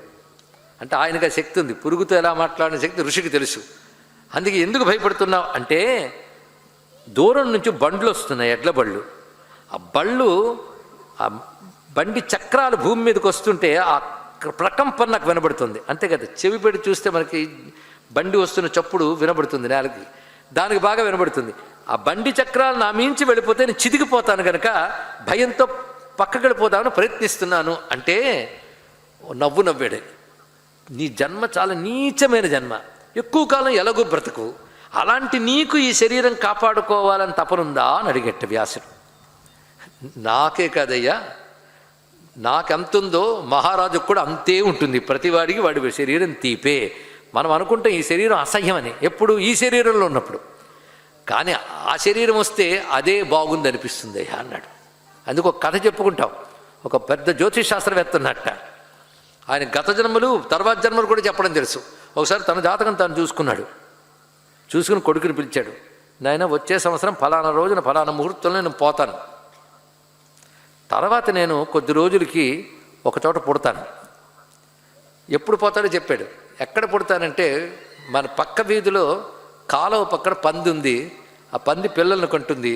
అందులో చారల పందిగా పుడతాను అని చెప్పాడు. ఇక్కడ ఏం చేస్తావంటే, అలానే పుట్టగానే నన్ను చంపేయి, ఎదవ పంది జన్మ, చంపే అని చెప్పాడు. ఆ కొడుకు చాలా పితృభక్తుడు. ఎప్పుడు వస్తుందో అవకాశం చూస్తున్నాడు. వాళ్ళ నాన్న చెప్పిన టైంకి పోయాడు. చెప్పిన టైంకి పోయాడంటే చెప్పిన టైం వాళ్ళు పుడతాడని తెలిసింది కదా. అందుకే ఆయన చెప్పిన ముహూర్తానికి అక్కడ కూర్చున్నాడు. పంది పిల్లల్ని కంది పితృభక్తితో చాలా పందిని చంపుదామని చేతితో పట్టుకున్నాడు. కుయ్యో మర్రో ఉంది. నువ్వేగా చంపమన్నావంటే అప్పుడు ఈ జన్మ అసహ్యం అనుకున్నాను, కానీ ఇప్పుడు ఈ జన్మ బాగుందందుట. కనుక ఏ శరీరంకి ఆ శరీరమే. అందుకే మనమంట వెధవ కుక్క బతుకని, కుక్క ఎప్పుడు అనుకో తెలుసుకోండి. ఇక్కడ సునకము తన బ్రతుకు ఘనమై తలపోయు అన్నాడు అన్నమాచార్యులు. ఎందుకంటే ప్రతిదానిలో ప్రాణశక్తి. అంతే కదా, కర్మ కొద్దీ వచ్చి పడింది ఉపాధి. ఇది గుర్తుపెట్టుకోవాలి. అందుకే ఇవాళ ఈ ఉపాధి వచ్చిందని గర్వించడానికి లేదు. జాతిని చూసి గర్వించద్దు, కులాన్ని చూసి గర్వించద్దు, అందాన్ని చూసి గర్వించద్దు, ఐశ్వర్యాన్ని చూసి గర్వించద్దు. ఎప్పుడో మళ్ళీ తర్వాత జన్మలు ఉంటాయా, ఈ జన్మలో ఉన్నాయా తెలీదు. ఉపాధి ప్రధానం కాదు. అందుకు ఈ పురుగు అలా అంటూ ఉంటే అప్పుడు ఇవంతా వ్యాసుడు చక్కగా, అసలు నువ్వు ఈ పురుగ్గా పుట్టడానికి కారణం నీకు తెలుసా అన్నాడు. నా అంత గొప్ప జన్మ ఉంటుందా స్వామి? ఎందుకంటే ఎందరో నువ్వు మాట్లాడితే చాలు ఎదురు చూస్తారు. అలా నువ్వు నిలబడి నన్ను పలకరిస్తున్నావంటేనే నా బ్రతుకేదో పుణ్యం ఉంది. నువ్వు మాట్లాడగానే గత జన్మ గుర్తొచ్చింది. గత జన్మల్లో నేను ఎంత పాపాలు చేశానో నాకు తెలుసు. ద్వేషంతో ఉండేవాడిని, ఎవరిని చూసినా ద్వేషభావమే. అసత్యం పలికేవాడిని, పరధనాలను అపహరించేవాడిని, అసూయ, ఇలాంటి పాపాలన్నీ చేశాను. పుణ్యాలు నాకు తెలియదు. 1-2 పుణ్యాలు మాత్రం చేశాను. మా అమ్మని దుఃఖ పెట్టకుండా చూశాను. ఒకసారి ఒక అతిథికి సత్కారం చేశాను. ఈ 2 పుణ్యాల వల్ల ఇవాళ నువ్వు నా దగ్గర నిలబడి మాట్లాడావు. నాకు గత జన్మ గుర్తొచ్చాను. మిగిలిన పాపాల వల్ల ఇదిగో పురుగయ్యాను. తర్వాత ఏమవుతానో నాకు తెలియదు. నువ్వెంత తప్పించుకున్నా కొద్దిసేపట్లో పోతావనైనా, కానీ నేను నీతో మాట్లాడి నీకు సుకృతం కలుగ్గాక అని ఆశీర్వదించాను కనుక తర్వాత నీకు ఉత్తమ జన్మలు వస్తాయని చెప్పాడు. తర్వాత అతను ఎన్ని రకాలుగా పుట్టాడంటే, ముండ్ల పందిగా, ఒక ఉడుముగా, ఒక మృగంగా, ఒక పక్షిగా, ఒక చుంచలకగా ఇన్ని జన్మలు ఎత్తాడు. ఆ తర్వాత ఒక మానవ జన్మ ఎత్తాడు. ఆ తర్వాత ఒక వ్యాపారవేత్తగా పుట్టాడు. ఆ తర్వాత ఒక రాజుగా పుట్టాడు. రాజుగా పుట్టాక ఒకసారి ఏనుగు మీద వస్తూ ఊరేగుతూ వ్యాస మహర్షి తపస్సు చేస్తూ విద్యార్థులకు పాఠం చెప్తూ ఆశ్రమానికి వచ్చాడండి. వచ్చి నమస్కారం చేశాడు. అప్పుడు నేను పలకరించిన పురుగు ఇప్పుడు వచ్చింది అని చెప్పాడు శిష్యులు. అంటే చూడండి జన్మలు ఎలా ఉంటాయో. ఇది సామాన్యమైనది కదండి, హాస్యం కాదు. మనమేంటో అర్థం చేసుకోవాలి. ఇప్పుడు ఈ తొడుగు, అప్పుడు ఏ తొడుగో. కనుక మంచి తొడుగు రావడానికి తగ్గ పనులు చేస్తున్నామా ఆలోచించండి. ఎంత చూసినా జీవితం పుట్టుక్కుని పోయేదే. తర్వాత వచ్చే గతులు సరిగ్గా రావాలి కదా అని చెప్తే అప్పుడు ఆశీర్వదించేట వ్యాసుడు. నాయన, నువ్వు చక్కగా యజ్ఞయాగాదులు చేస్తూ దానములు చేస్తూ ప్రజాక్షేమంగా పాలన చెయ్యు. తర్వాత జన్మలో నువ్వు గొప్ప యోగి అవుతావు సుమా. యోగివే సిద్ధి పొందుతావు. ఇంకొక జన్మలో నువ్వు మోక్షం పొందుతావు. నీ కర్మ క్షయమైంది అన్నాడు. అంటే ఆనాడు స్వామి వ్యాసుడు వారు మాట్లాడడం వల్ల పాపక్షయమే. తర్వాత జన్మల సంఖ్య తగ్గిపోయింది. అతనికి క్రమక్రమంగా తగ్గిపోయి రాజైనప్పుడు కూడా పవిత్రంగా జీవించాడు, పాపాలు చేయకుండా. వచ్చి వ్యాసుడికి నమస్కారం చేసుకుని ఉత్తమ జన్మ పొంది మోక్షం పొందాడు. అందుకే ఒక మాట చెప్తున్నాడు ఇక్కడ మహానుభావుడు భీష్ముడు. మృత్యువు గురించి ఎప్పుడూ భయపడవద్దు. మృత్యువు గురించి భయపడవద్దు. మృత్యువు అంటే ఒకదాని నుంచి మరొక దానిలోకి మారడమే. ఇది గుర్తుపెట్టుకో. ఏం బాల్యం నుంచి యవ్వనంలోకి మారలే? బాల్యం పోయిందని భోర్మి నేర్చావా? యవ్వనం నుంచి ముసలితనానికి వచ్చావు, యవ్వనం పోయింది నేర్చావా? అలాగే మృత్యువు కూడా అలాంటిదే, ఒకదాని నుంచి మరొక దానికి వెళ్ళడమే. ఇది తెలుసుకోవాల్సినవి. ఈ విధంగా చెప్పి ఆశీర్వదించేట వ్యాసుడు. తర్వాత జన్మలో ముక్తి పొందేడతడు. దీన్ని బట్టి ఎన్ని జన్మలు ధర్మముగా ఉండవలసిన అవసరం ఏమిటి, ఇవన్నీ బోధిస్తూ ఉండగా అప్పుడు ఒక మాట అడుగుతూ ఉన్నాడు భీష్ముడు. ఇన్ని ధర్మాలు చెప్పావు కదా, అన్ని ధర్మాల్లోకి గొప్పదని నువ్వేమి భావిస్తున్నావు? అలాగే పాపాలు మానవులు ఎన్ని రకాలుగా చేస్తారు అంటే మూడే పాపాలు ఉంటాయన్నాడు. ఒకటి మనస్సుతో, ఇంకోటి మాటతో, రెండవది శరీరంతో. 3 రకాల పాపాలు. ఇందులో మనస్సుతో చేసే పాపాలు ఉంటే చెప్తున్నాడు. ఇతరుల ధనాన్ని కోరుకోవడం, ఎవడైనా పాపం చేస్తే మంచి పని చేసాడని మెచ్చుకోవడం, ధర్మాన్ని ద్వేషించడం, ఇతరుల యొక్క హానిని కోరుకోవడం, ఇవన్నీ మానసిక పాపాలు. ఇక వాచిక పాపాలు ఏంటంటే అసత్యాన్ని పలకడం, దారుణంగా మాట్లాడడం, ఇతరుల మనసు నొప్పించేట్లు మాట్లాడడం, శాస్త్ర విరుద్ధముగా మాట్లాడడం, ఇవి వాచిక పాపములు అన్నారు ఇక్కడ. ఇక శారీరక పాపాలు అంటే తినరానివి తినడం, పరస్త్రీ వ్యామోహం, మద్యపానము. ఇన్నిటిలో మహాపాపం మద్యపానము. ఇది తెలుసుకోండి, మద్యపానం మహాపాపం. అది ఉంటే పవిత్రత అనేది ఉండదు. పైశాచిక శక్తులు మద్యపానం చేసిన వాడిని ఆవహిస్తాయి, ఎందుకంటే వాటికి ఆ వాసన చాలా ఇష్టంట. ఇది తెలుసుకోవాల్సింది. మద్యపానం మహాపాపం అని గట్టిగా చెప్తూ వాటి నుంచి బయటపడడానికి సుకృతములు ఆచరించవలసినదే అని వివరిస్తూ, ధర్మాలు వేదములు చెప్పిన ధర్మములు, అవే ఉపనిషత్తులు అవన్నీ తెలియజేస్తాయి, ధర్మశాస్త్రాలు చెప్తాయి. కానీ ధర్మాలు శాస్త్రముల ద్వారా తెలుస్తాయి. రెండవది జాతి ధర్మాలు, మూడవది దేశ ధర్మాలు, నాలుగవది కుల ధర్మాలు, ఐదవది గణధర్మాలు. ఈ 5 చాలా ముఖ్యమన్నాడు ఇక్కడ. అంటే శాస్త్రం చెప్పినవి కొన్ని కుల ధర్మాలు, కొన్ని కులాల్లో కొన్ని ఆచారాలు ఉంటాయి, అవి పాటించవలసినవే. అన్ని శాస్త్రం చెప్పదు. ఆ కులాల్లో తాత ముత్తాత చేశారు. అది కృష్ణుడే చెప్తాడు, కురు కర్మైవ తస్మాత్వం పూర్వతరీకృతం అని వివరించాడు. అలాగే ఆ దేశంకు కొన్ని ధర్మాలు ఉంటాయి, అది పాటించాలి. ఇన్ని ధర్మములు చాలా ముఖ్యమైనవే అని చెప్తూ, అన్ని ధర్మాల కంటే ముఖ్య ధర్మం ఏమిటి అని అడిగితే అప్పుడు భీష్ముడు చెప్తున్నాడు. ఇన్ని ధర్మములు విన్న తర్వాత ధర్మరాజు అడిగిన ప్రశ్న ఏమిటి? శృత్వా ధర్మానశేషేణ పవనాని చ సర్వసః యుధిష్ఠిర శాంతనవం పునరేవ అభ్యభాషత. అన్ని ధర్మాలు విన్నాక, ఇన్ని ధర్మాలు చెప్పావు, చాలా బాగుంది, కానీ ఇన్ని ధర్మాల్లో నీ అభిప్రాయం ప్రకారం గొప్ప ధర్మం ఏది? ఏ ఒక్కరిని ఆశ్రయిస్తే మానవుడు తరించిపోతారు, ఇహంలో శుభాలు లభిస్తాయి, అంచెములో మోక్షం లభిస్తుంది, ఎవరిని ఆశ్రయిస్తే? ఇది నాకు చెప్పుని అడిగాడండి. అప్పుడు చెప్తున్నాడు మహానుభావుడు, జగత్ప్రభుం దేవదేవం అనంతం పురుషోత్తమం స్తువన్నామ సహస్రేణ పురుష సతతోత్థిత. ప్రతివాడు ఆ నారాయణ యొక్క దివ్యనామములు 1000 నామాలున్నాయి. ఆ 1000 నామాల్ని నిరంతరం పఠించినట్లయితే అదే గొప్ప ధర్మము. అంటే చిట్ట చివరికి భీష్ముడు అనుశాసన పర్వంలో చెప్తున్నది విష్ణు సహస్రనామ స్తోత్రాన్ని బోధించారండి. కనుక భగవన్నామములే దిక్కు, ఇది చెప్పాడు. అయితే ఇంతవరకు జాగ్రత్తగా వింటే అన్ని ధర్మాల కంటే గొప్పదేమిటి? భగవన్నామములు. అదేదో మొదటి రోజే చెప్పేసి ఉంటే 5 రోజులు ఉపన్యాసమే అక్కర్లేదు కదండి అన్నాడు ఒక ఆయన. అంతే కదా, అందుకే ఆగాగి ఇప్పుడు చెప్పామన్నమాట. కానీ ధర్మరాజు భీష్ముణ్ణి అదేదో ముందే చెప్పేసి ఉంటే ఇన్ని రోజులు ఇంత ఉపన్యాసం ఎందుకయ్యా అనలేదండి. దీని ధర్మం ఏంటంటే భగవన్నామం ఎప్పుడు మనకు దిక్కు, కానీ ఆ ధర్మములన్నీ ఆచరించి భగవన్నామం పలకాలి అని చెప్పడం ఇక్కడ. అందుకని అవన్నీ మానేసిది కాదు. అన్నిటికంటే గొప్పదంటే అర్థం ఏమిటంటే అది పట్టుకుని ధర్మాలు చేస్తే ఈ ధర్మములన్నీ గొప్పవవుతాయి. పైగా అన్ని ధర్మాలు మనం చెయ్యగలిగినన్ని చేయగలం, అవకాశాలు బట్టి చేయగలం, కానీ చెయ్యాల్సినవి చేయలేకపోయాం కదా, చెయ్యగలిగినవే చేసాం. నేను తెలుగులోనే మాట్లాడు, మీకు అర్థమైంది కదా. చెయ్యవలసినవి చేయలేదు, చెయ్యగలిగినవి చేసాం. కానీ చెయ్యగలిగినవి చేస్తూ భగవన్నామం పట్టుకుంటే చెయ్యవలసినవి చేసిన పుణ్యం ఇస్తాడు భగవాన్. ఇది తెలుసుకోండి ఇక్కడ. అందుకే భగవన్నామమే దిక్కు, భగవన్నామమే దిక్కు. ఎందుకంటే ఆ నామములు ఎవరైనా ఎక్కడైనా ఎప్పుడైనా ఎలాగైనా నామాలు అనుకోవచ్చు. మంత్రాలకి బీజాక్షరాలకి మాత్రం నియమాలు ఉంటాయండి. నామం మాత్రం రామ, కృష్ణ, నారాయణ, వాసుదేవ, శివ, శంకర, ఈ నామములన్నీ మనం తరింపజేస్తాయి. అందుకే 1000 నామాలు చెప్పాడు ఇక్కడ. ఆ 1000 నామాలు విశ్వమంతా వ్యాపించిన విష్ణువు నామాలు. కనుక కనబడుతున్నదంతా ఆయన స్వరూపమే, అందుకే విశ్వం. ఇందులో వ్యాపించిపోయాడు ఆయన, అందుకే విష్ణువు. వ్యాపించి జగత్తుని పట్టి నడుపుతున్నాడు.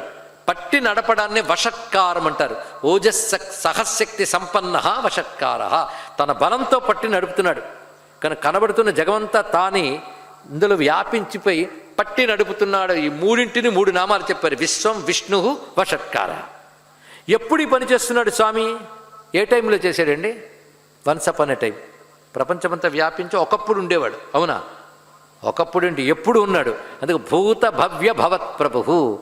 మొదట చెప్పింది స్పేస్, తర్వాత చెప్పింది టైం.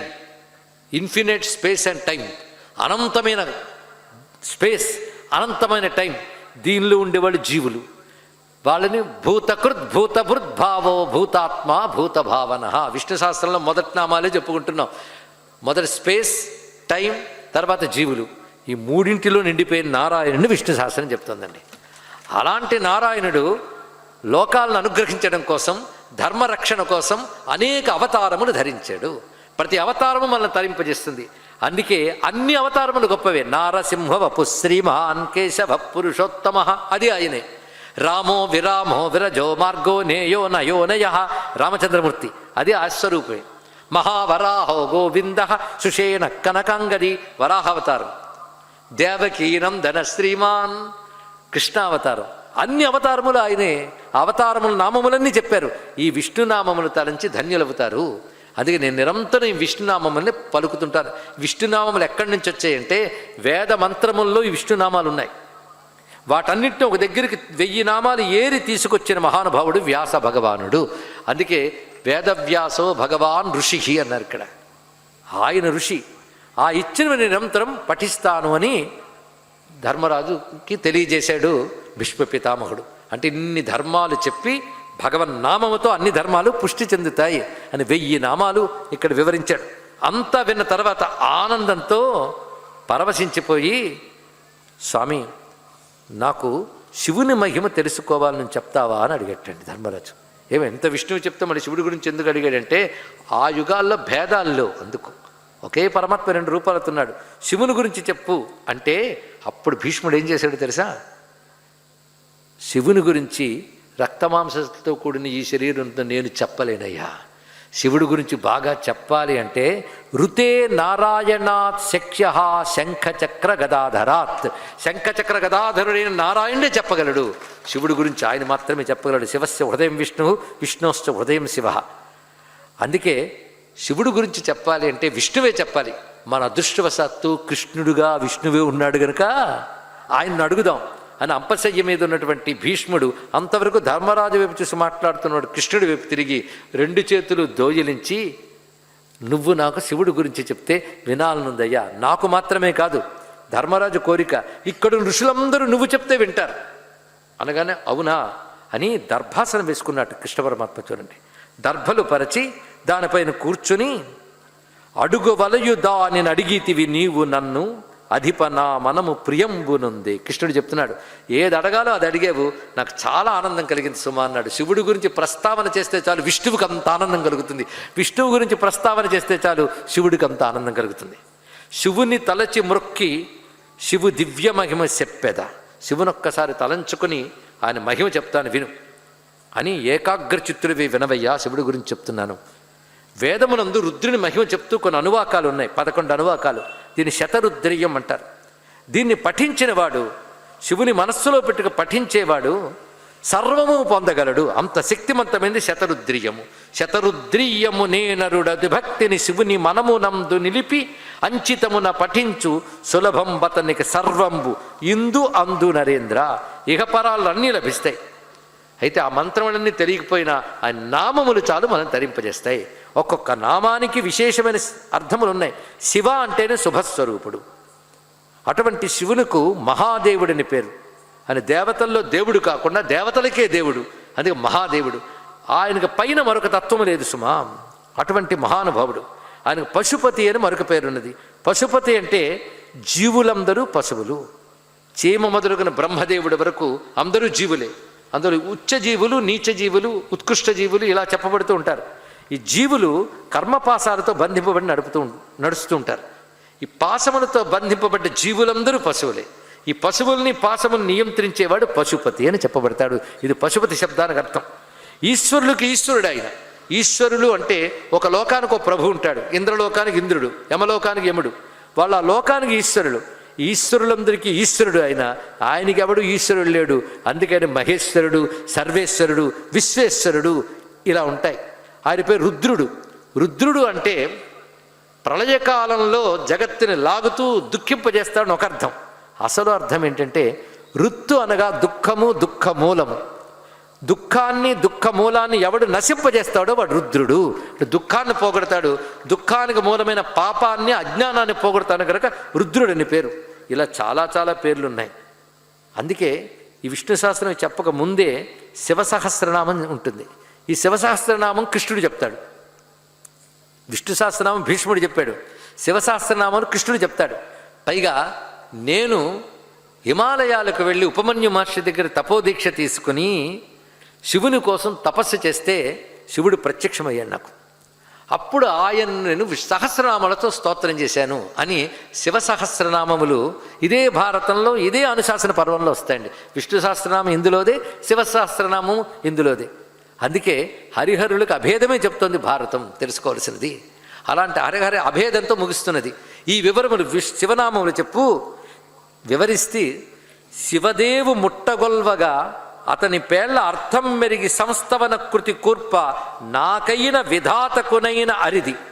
శివుని నామముల అర్థములు, శివుని మహిమ సంపూర్ణంగా చెప్పాలంటే నా వల్ల కాదు, బ్రహ్మదేవుడి వల్ల కూడా కాదు అన్నాడు. అంటే అర్థం ఏమిటి? ఆ అనుభూతిని మాటల్లో చెప్పలేమని అర్థం ఇక్కడ. అలాంటి శివుడు ఉగ్ర రూపాలతో ఉంటాడు, సౌమ్య రూపాలతో ఉంటాడు. ఈ ఉగ్ర సౌమ్య రూపాలతో అష్టమూర్తిగా అన్నిట్లోనూ ఉంటాడు. అగ్ని కూడా ఉగ్రంగా ఉంటుంది, కానీ అగ్ని అక్కర్లేదంటామా, సౌమ్యంగానూ ఉంటుంది. ప్రతి చోట రెండు రూపాలు ఉంటాడు, ఉగ్రుడు, సౌమ్యుడు. కానీ ఉగ్రంగా సౌమ్యంగా ఉన్న ఆయన సహజంగా శివుడేనాయన. అది శివుడు అంటే శుభస్వరూపుడు, మంగళస్వరూపుడు.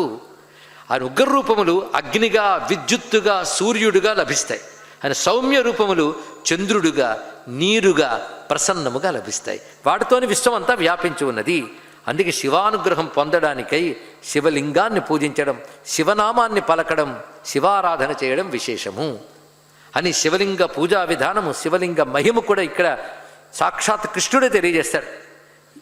ఇవన్నీ చెప్తూ అప్పటికి 56 రోజులైందండి. మహానుభావుడు భీష్మ పితామహుడు 56 రోజులు అంపశయ్య ముందున్నాడు. ఆశ్చర్యకరమైన అంశం ఇది.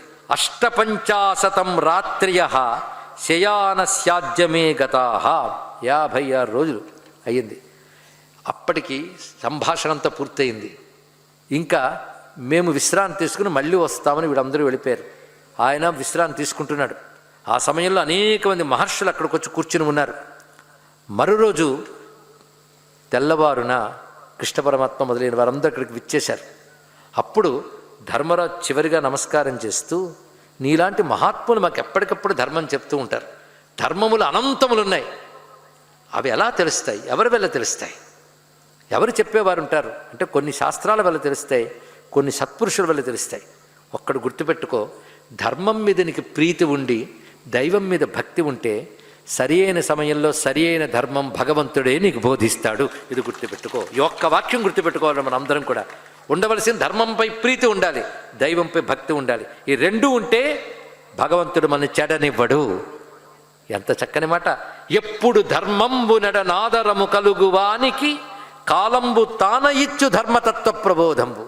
నీకు ధర్మం మీద కానీ ఆధారం ఉంటే కాలమే ధర్మాన్ని ఇస్తుంది అని చెప్తూ, అయినా ఈ ప్రశ్న నీకెందుకయ్యా, నీ ప్రక్కన ఎప్పటికప్పుడు దారి చూపించే కనువెలుగు వేదవ్యాస మునివరుండు ఆయన ఉన్నాడు పక్కన. మరొకటి, నీకు అన్ని విధాల తోడై కృష్ణుడు నీకు పరాయణంబు. ఆ కృష్ణ పరమాత్మ ఉన్నాడు. అందుకే ఇంకా చింత విడిచిపెట్టి చక్కగా రాజ్యపాలన చేసుకో అని చెప్పాడు. ఫలానా రోజున మళ్ళీ రెండని చెప్పాడండి. ఆ సమయానికి 57 రోజులు పూర్తయ్యే. ఆ వచ్చేటప్పుడు ఎలా వచ్చారు అంటే, ఆ వచ్చేటప్పుడే పవిత్రమైన ద్రవ్యములు తీసుకుని అక్కడికి వచ్చారు. అప్పుడు మాఘ శుక్ల అష్టమి, ఉత్తరాయణ పుణ్యకాలం ప్రవేశించిన తర్వాత ఆ సమయంలో పక్కన కృష్ణ పరమాత్మ నిలబడి ఉండగా ఆయనకి నమస్కారం చేస్తున్నాడు భీష్ముడు. ఎప్పుడో పుట్టాను, బహుకాలం అయ్యింది. త్రాయస్వ పుండరీకాక్ష పురుషోత్తమా నిత్యసహ అనుజానీహి మాం కృష్ణ వైకుంఠ పురుషోత్తమా. ఇంక నేను ఈ తనువు చాలించి సద్గతికి వెళ్ళడానికి అనుమతినియ్యవయ్యా. ఎందుకంటే నిన్నే అడగాలి, ఇంకెవరిని అడుగుతాను. బలము నీవే నాకు భక్తుండనీయడా.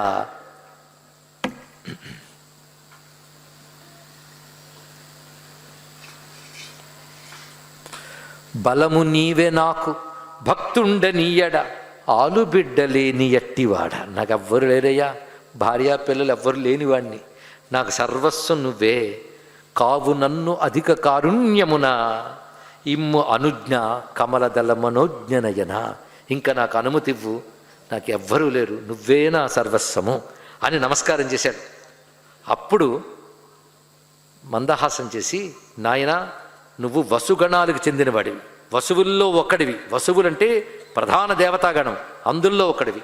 నువ్వు భూమి మీదకి వచ్చినప్పుడు అష్టవసువుల్లో ఒకడే నీయందు మిగిలిన 7 వసువుల తేజస్సు కూడా వచ్చింది. అవతరించి మహాకార్యములు చేశావు. ఒక్క మాట చెప్తున్నాను విను, కృష్ణుడు చెప్తున్నాడు, ఈ మాట గుర్తుపెట్టుకోండి, మరిచిపోవద్దు. అనుజానామి భీష్మత్వాం వసూన్ ప్రాప్నుహి పార్థివ నతేస్తి వృజినం కించిత్ ఇహలోకే మహాద్యుతే. మొత్తం నీ జీవితంలో ఇసుమంత కూడా పాపము లేదు, అటువంటి పవిత్ర చరిత్రుడు నువ్వన్నాడు. అదండి భీష్ముడు. అది భీష్ముడిని ఎప్పుడు శంకించడానికి లేదు, కృష్ణుడిచ్చాడు సర్టిఫికెట్. కనుక నీకు ఎటువంటి పాపము లేదు సుమా అనగానే కృష్ణస్మరణ చేస్తూ ఒక్క మాట ధర్మరాజుతో చెప్తున్నాడు, వినవయ్యా. యతో ధర్మస్తత కృష్ణ యత కృష్ణస్తతో జయ. ఇది గుర్తుపెట్టుకోవాలండి. ఎక్కడ ధర్మం ఉంటుందో అక్కడ కృష్ణుడు ఉంటాడు, ఎక్కడ కృష్ణుడు ఉంటాడో అక్కడ జయం ఉంటుంది, అంతే. అంతేకాని యతో ధర్మస్తతో జయ కాదు. ధర్మం ఎక్కడుంటే అక్కడ జయం అనద్దు. ధర్మం ఎక్కడుంటే అక్కడ కృష్ణుడు ఉంటాడు, కృష్ణుడు ఉంటే జయం ఉంటుంది. ఇదొక మాట. వెంటనే తిప్పి మరొక మాట అంటున్నాడు, అది అందం. యత కృష్ణస్తతో ధర్మ యతో ధర్మస్తతో జయ. మరొక మాట ఇక్కడ మళ్ళీ ఇటు, ఎక్కడ కృష్ణుడు ఉంటాడో అక్కడ ధర్మం ఉంటుంది. ఇది తెలుసుకో. ఎక్కడ ధర్మం ఉంటాడో ధర్మం ఉంటుందో అక్కడ కృష్ణుడు ఉంటాడు, ఎక్కడ కృష్ణుడు ఉంటాడో అక్కడ ధర్మం ఉంటుంది. ఇది గుర్తుపెట్టుకో ధర్మరాజా అన్నాడు. అంటే అర్థం ఏమిటి? నువ్వు ధర్మాచరణ చేస్తే కృష్ణుడు ఉంటాడు, నువ్వు కృష్ణుడిని స్మరిస్తూ ఉంటే నిన్ను అధర్మం చెయ్యనివ్వడు, నీకు ధర్మం చేసేలా చేస్తాడు, జయాన్ని ఇస్తాడు కృష్ణ పరమాత్మ. అందుకే కృష్ణుడిని పట్టుకోండి, ధర్మమే కృష్ణుడు, కృష్ణుడే ధర్మము. ఈ మాటను అంత చక్కగా యతో కృష్ణస్తతో ధర్మ యతో ధర్మస్తతో జయ. ఈయనెవరో తెలుసా? సాక్షాత్ పరమాత్మయ్య. ఈ యోగులందరూ ఏ పరమాత్మ కావాలని తపస్సులు చేసి సమాధి స్థితికి వెళ్ళి సాధనలు చేస్తారో ఆ పరమాత్మ దయతలిచి మన కోసం అవతరించి మన మధ్య నడయాడాడు. ముక్తానాం పరమాగతి అయినటువంటి భగవానుడితడు. నాకు ఆ విషయం బాగా తెలుసు, ఈయన సాక్షాన్ నారాయణుడని. ఆ నారాయణుడు 2 రూపాలతో పూర్ణరూపమైన నరుడు, పూర్ణరూపమైన నారాయణుడు, అంశరూపమైన నరుడుగా నరనారాయణులుగా వచ్చారు. ఆ నరుడు ఈ అర్జునుడు, ఆ పూర్ణ నారాయణుడే ఈ కృష్ణుడు. అలాంటి కృష్ణ పరమాత్మకి నమస్కారం చేసి ఒక్కసారి ఇంకా మాటలన్నీ చాలించాడు. మాటలన్నీ చాలించి మౌనంలోకి వెళ్ళి యోగస్థితిలో ఉంటూ సన్నిరుద్ధస్తు తేనాత్మా సర్వేష్వాయతనేషు చ జగామ భిత్వా మూర్ధానం దివమభ్యుత్పపాతః.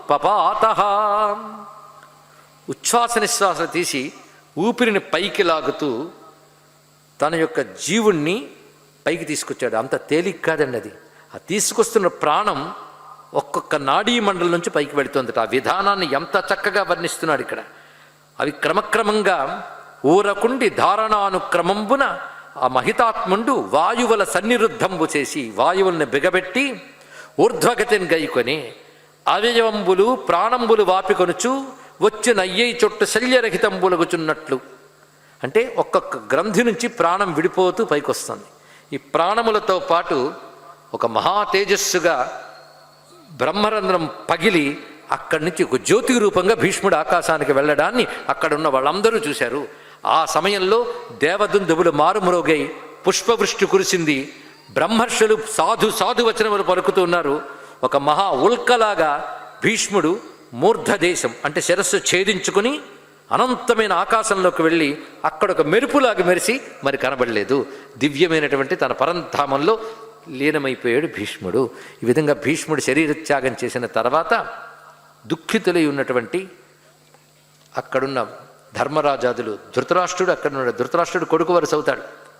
వారు అక్కడికి దగ్గరకు వచ్చి అతనికి చేయవలసిన పని చేస్తున్నారు. ఎలా చేస్తున్నారో వర్ణించారు. ఇది వింటే శుభమని చెప్పారండి. ఇక్కడ ఆయన్ని అక్కడ శుద్ధ జలములతో కడిగి చందనాదులు అలది శుభ్ర వస్త్రములు ధరింపజేసి అలంకారములు చేసి చందనపు కర్రలు మొదలైనవి చితిగా పేర్చి అక్కడ ఒక మాట అంటాడు. దివ్యమైన శబ్దం వేశారు ఇక్కడ. అది ఆ దివ్యమైన శవమును, శవశబ్దానికి కూడా దివ్య శబ్దమే వాడుతూ చూపిస్తున్నారు ఇక్కడ. ఇది గమనించవలసిన అవసరం. ఇది ఎలా చేశారంటే, తలదిక్కు కవలలు పాదంబుల దశ ధృతరాష్ట్రుడు పాండుభూపాగ్ర తనూజులు పట్టి అధిక విభవోజ్జములకు పాడిపై ఇడిరి శవరత్నంబున్. ఈ క్రియలు వింటే మనకు బాధ కలుగుతుంది, కానీ ఇక్కడ మాత్రం ఉత్తమమైన స్థితిని ఇస్తాయి. ఆ శ్రేష్టమైన శరీరాన్ని తలదిక్కు వైపు కవలలు పట్టుకున్నారు. కవలలు అంటే నకుల సహదేవులు. పాదముల దగ్గర ధృతరాష్ట్రుడు ధర్మరాజు పట్టుకున్నారు. అలా తీసుకువచ్చి పెడుతుంటే భీమసేనుడు అర్జునుడు తెల్లని చామరములు వీచుతున్నారు. యూత్సుడు ఛత్రం పట్టుకున్నారు. కౌరవ స్త్రీలు అక్కడున్నారు, వాళ్ళు విసనకర్ల పట్టి విసురుతున్నారు. ధౌమ్యుడు పాండవ పురోహితుడు ఆయన దగ్గరుండి క్రియాకలాపములు పలుకుతుంటే శుద్ధమైన ఆవు నేతితో ఆ దేహమును శ్రౌతాగ్నికి ఆహుతి చేసే.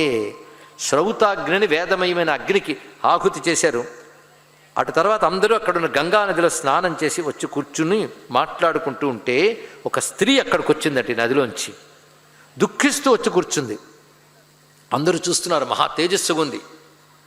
ఎవరేమే అనుకుంటున్నారు. ఒక్క కృష్ణుడే పోల్చుకున్నాడు. అమ్మ ఎందుకమ్మా దుఃఖిస్తావు అన్నాడు. వచ్చినది గంగామాత. అది గంగ పుత్రుడు కదండి ఆయన, మహానుభావుడు భీష్ముడు. అందుకే ఆవిడ దుఃఖిస్తుంది, నా కొడుకు వెళ్ళిపోయాడని. చూసావా, అన్నీ తెలిసి నీకు కూడా దుఃఖం కలుగుతున్నదా? పైగా శిఖండి చంపేయడం, శిఖండి వల్ల ఈయన మరణించాడు. శిఖండి వల్ల మరణించాడు. బాణాలు వేసిన వాడిని అర్జునుడే.